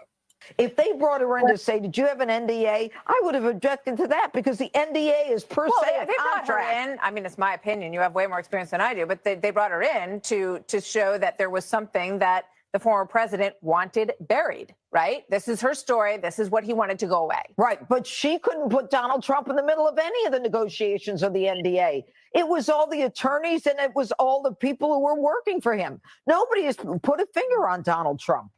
Let's just show that one of the text messages that the judge is talking about here between Stormy's publicist, Gina Rodriguez, right, and a National Enquirer editor, Dylan Howard, and they're texting back and forth on October 9th, right before the election, 2016. Howard, I can get 100. Rodriguez, laugh out loud. Rodriguez, okay, what about 150? They go back and forth. 110, 125, LOL, 120 sold, says Rodriguez. Yep. And, you know, I also go back to what Hope Hicks said. She said Michael Cohen called himself Mr. Fix-It, but only after he'd broken it. Yeah. And, you know, it's quite believable that he was like, I'm handling this whole thing, and I'm not going to bother, I'm not going to bother Mr. Trump with this thing. We're going to figure this out. And then he's going to be so proud of me that I took care of this. Yeah, Mr. Fix-It. I mean, it was a moniker that he was proud of. Yeah. But think about going into the trial on Monday.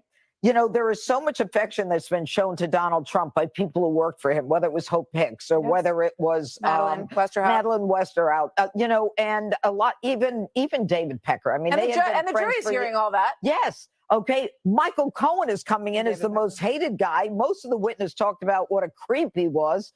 And yet they're going to turn him into Saint Michael Cohen. I guarantee it. We will see. Monday's going to be interesting. Yeah. Judge, thank you so much. Great to see you. We'll see you on the 5. Thanks for coming by. Yeah, Michael Cohen. Like I said, it's going to be a pleasure to watch him go down. We already saw that one. Let's see.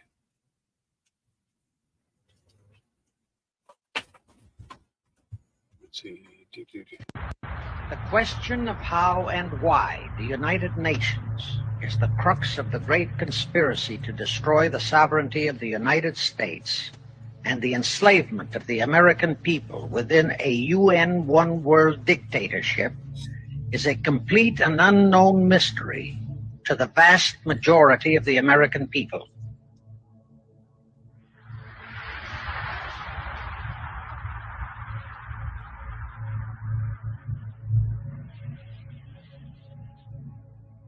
The reason for this unawareness of the frightening danger to our country and to the entire free world is simple. The masterminds behind this great conspiracy have absolute control of all of our mass communications media, especially television, the radio, the press, and Hollywood. We all know that our State Department, the Pentagon, and the White House have brazenly proclaimed that they have the right and the power to manage the news, to tell us not the truth, but what they want us to believe. They have seized that power on orders from their masters of the great conspiracy. And the objective is to brainwash the people into accepting the phony peace bait to transform the United States into an enslaved unit of the United Nations one world government. Is that our so-called leaders in Washington, whom we elected to safeguard our nation and our Constitution, are the betrayers, and that behind them are a comparatively small group of men whose sole objective is to enslave the whole world of humanity in their satanic plot of one world government.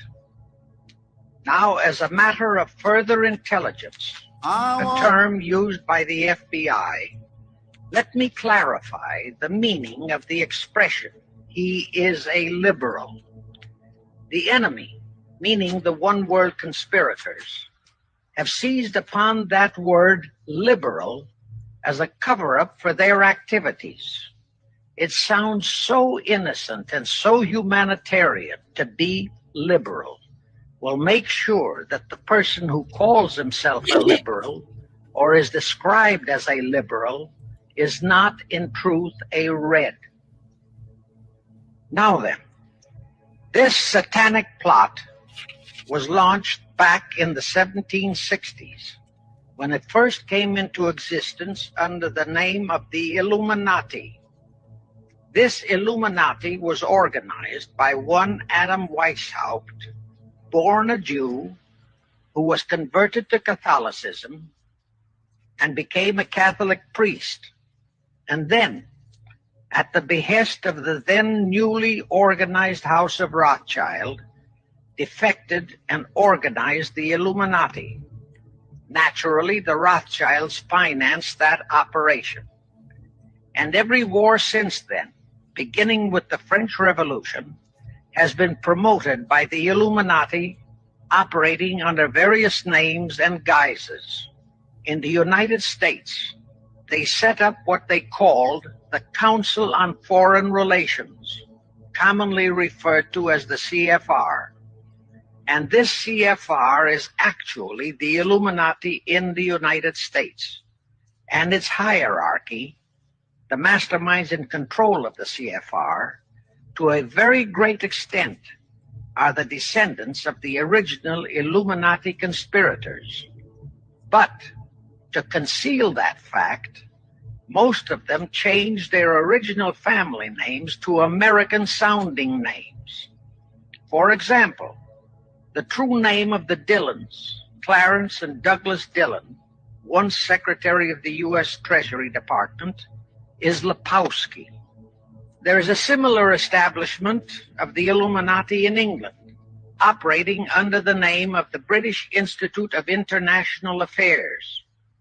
There are similar secret Illuminati organizations in France, Germany, and other nations, operating under different names. But at all times, the operations of these organizations were and are masterminded and controlled by the internationalist bankers, who in turn were and are controlled by the Rothschilds. Now, just why did the conspirators choose the word Illuminati for their satanic organization? Weishaupt himself said that the word is derived from Lucifer and means holders of the light, using the lie that his objective was to bring about a one-world government to enable those with mental ability to govern the world and prevent all wars in the future. In short, using the word peace on earth as his bait. Perhaps the most vital directive in Weishaupt's plan was to obtain absolute control of the press so that all news and information could be slanted, so that the masses could be convinced that a one-world government is the only solution to our many and varied problems. Now, do you know who owns and controls our mass communications media?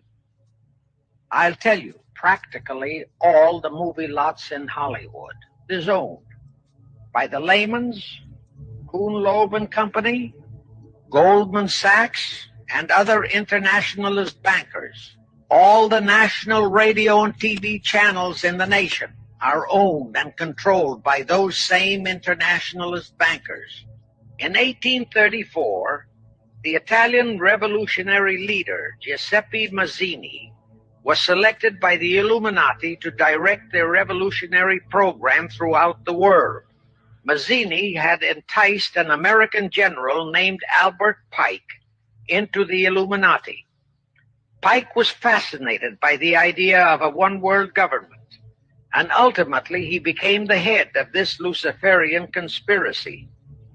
Between 1859 and 1871, he, Pike, worked out a military blueprint for 3 world wars and various revolutions throughout the world, which he considered would forward the conspiracy to its final stage in the 20th century. Long before Marconi invented radio, the scientists in the Illuminati had found the means for Pike and the heads of his councils to communicate secretly. It was the discovery of that secret that enabled intelligence officers to understand how apparently unrelated incidents, one such as the assassination of an Austrian prince at Sarajevo, took place simultaneously throughout the world, which developed into a war or a revolution. Pike's plan was as simple as it has proved effective. It called for communism, Nazism, political Zionism, and other international movements be organized and used to foment 3 global world wars and at least 2 major revolutions. World War III is to be fomented by using the so-called controversies the agents of the Illuminati, operating under whatever new name, are now stirring up between the political Zionists and the leaders of the Muslim world. That war is to be directed in such a manner that all of Islam and political Zionism, Israel, will destroy each other, while at the same time the remaining nations, once more divided on this issue, will be forced to fight themselves into a state of complete exhaustion, physically, mentally, spiritually, and economically. Now, can any thinking person doubt that the intrigue now going on in the Near, Middle, and Far East is designed to accomplish that satanic objective? Pike himself foretold all this in a statement he made to Mazzini on August 15, 1871. Pike stated that after World War III is ended, those who will inspire to undisputed world domination will provoke the greatest social cataclysm the world has ever known. Quoting his own words, taken from the letter he wrote to Mazzini, and which letter is now catalogued in the British Museum in London, England, he said, "We shall unleash the nihilists and the atheists, and we shall provoke a great social cataclysm which in all its horror will show clearly to all nations the effect of absolute atheism, the origin of savagery and of most bloody turmoil. Then everywhere the people forced to defend themselves against the world minority of revolutionaries will exterminate those destroyers of civilization, and the multitudes disillusioned with Christianity, whose deistic spirits will be from that moment on without direction and leadership, and anxious for an ideal but without knowledge where to send its adoration, will receive the true light through the universal manifestation of the pure doctrine of Lucifer, brought finally out into public view, a manifestation which will result from a general reactionary movement which will follow the destruction of Christianity and atheism, both conquered and exterminated at the same time. Anyway, the ending of the Civil War destroyed, temporarily, all chances of the House of Rothschild to get a clutch on our money system, such as they had acquired in Britain and other nations in Europe. I say temporarily because the Rothschilds and the masterminds of the conspiracy never quit. So they had to start from scratch, but they lost no time in getting started. Shortly after the Civil War, a young immigrant who called himself Jacob H. Schiff arrived in New York. Jacob was a young man with a mission for the House of Rothschild. Jacob was the son of a rabbi, born in one of Rothschild's houses in Frankfurt, Germany.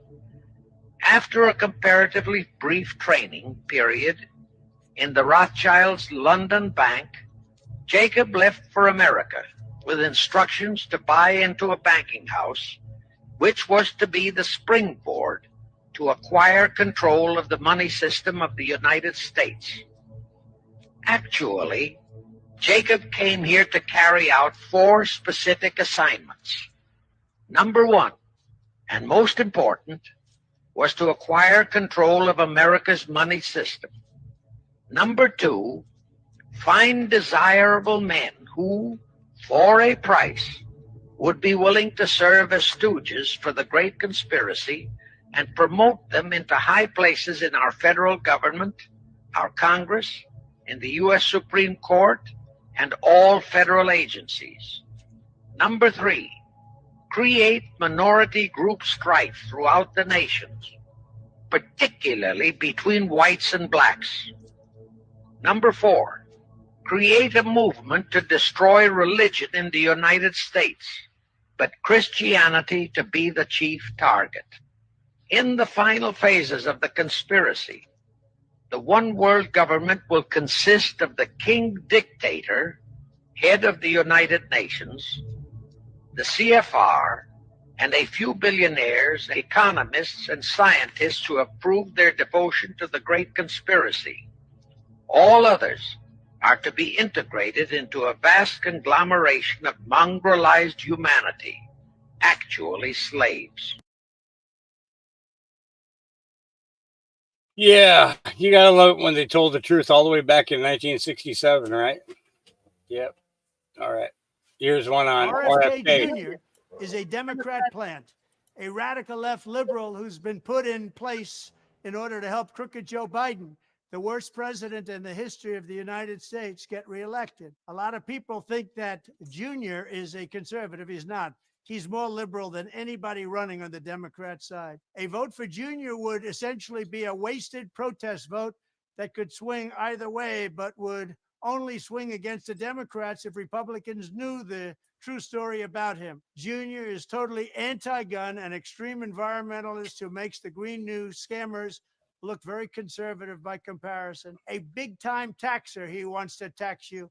An open border advocate. He wants those borders to be wide open for more people to come in from prisons and mental institutions.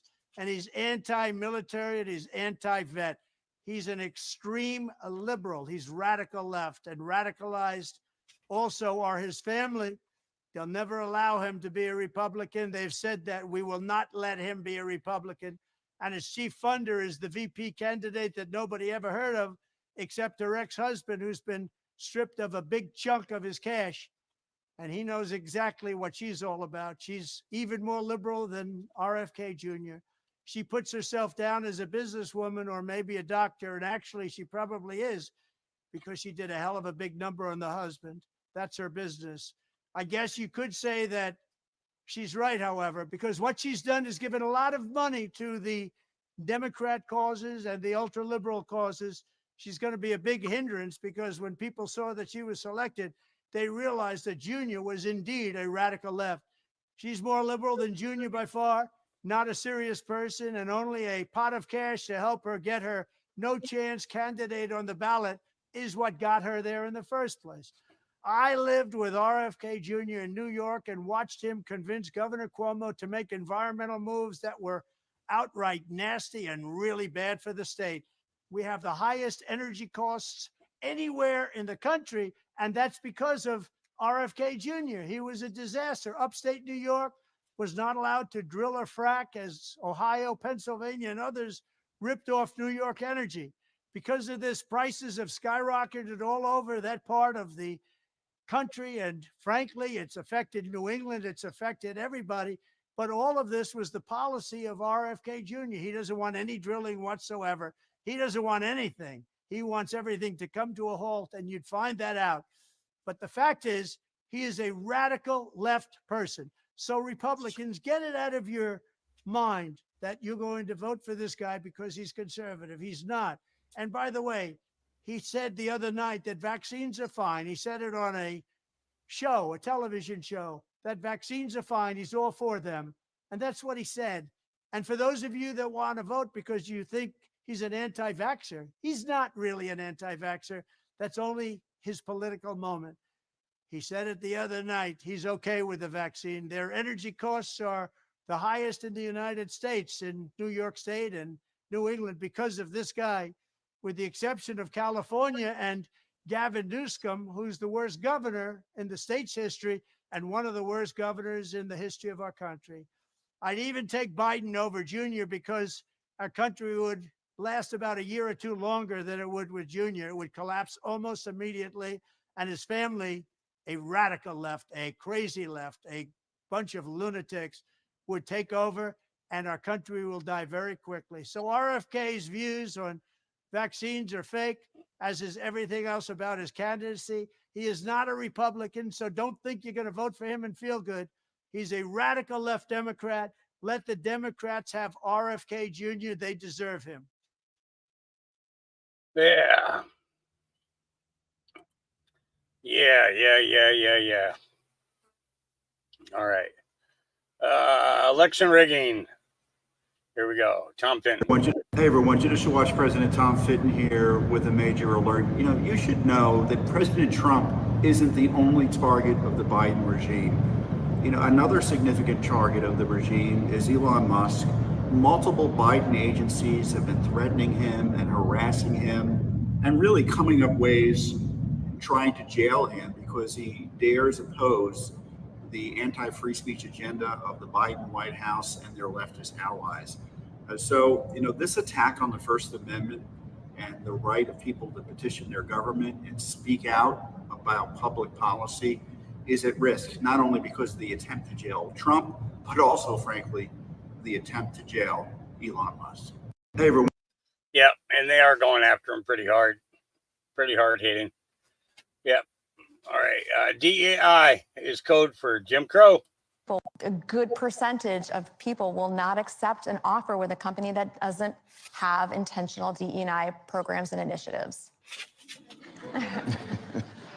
Talk to me, Pastor. Okay, so preach on, brother. Yeah. Well, a few things. If DEI works anywhere, it has to work everywhere. Let me tell you where DEI does not work. The NBA and the NFL. Where are the Asian, Latino, and Hispanic basketball and football players? Where are the black guys in the National Hockey League? Those businesses are performance-based. It really comes down to, Dr. Phil, the issue of justice. And if you really want to go deep to the heart of this, and when I say that DEI treats the symptom but not the sickness, America is in a new civil war right now. The first civil war was the North versus the South. The new civil war is a war of ideologies concerning justice. And it's really going to come down to who gets to define what justice is, whether that's biblical justice or social justice. When moral law stands alone and DEI initiatives are based upon that, somebody gets to pretend that they are God. That's a problem. That's a major problem. Yeah.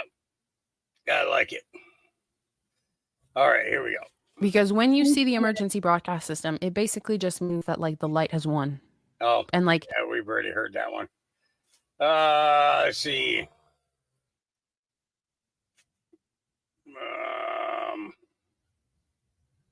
All right, I'm not really seeing much more than that. Let's head over to here real quick,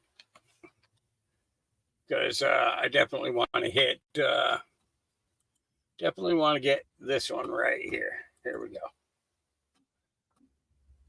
I was born one morning, the rain a pouring down.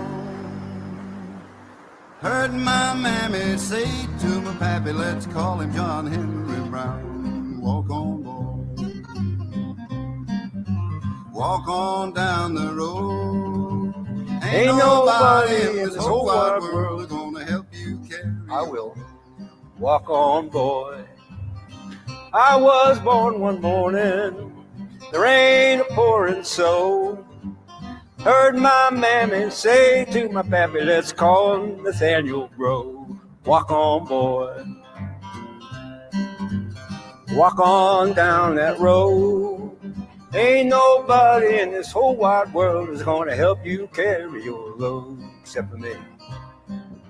I left my mammy and pappy at just about the age of 10. Lord, it got me a job working on the levee, toting water for the hard-working men. Walk on, boy. Walk on down the road.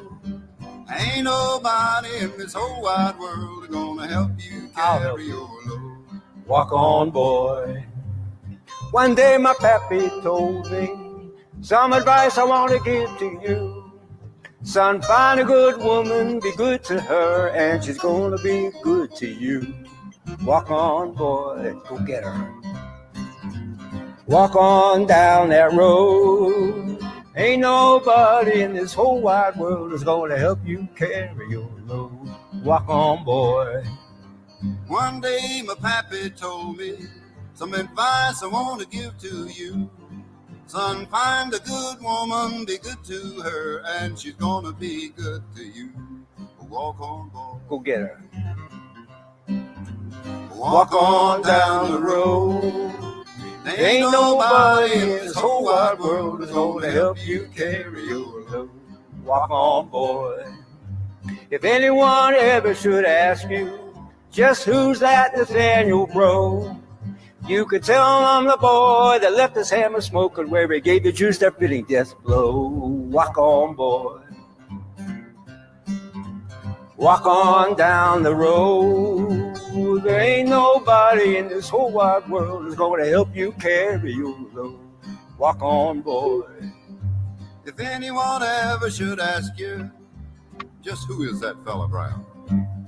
You can tell him I'm the boy that left his hammer smoking where he beat that steam drill down. Walk on, boy. Walk on down the road. There ain't nobody in this whole wide world that's gonna help you carry your load. Walk on, boy. Walk on, boy. Walk on, boy.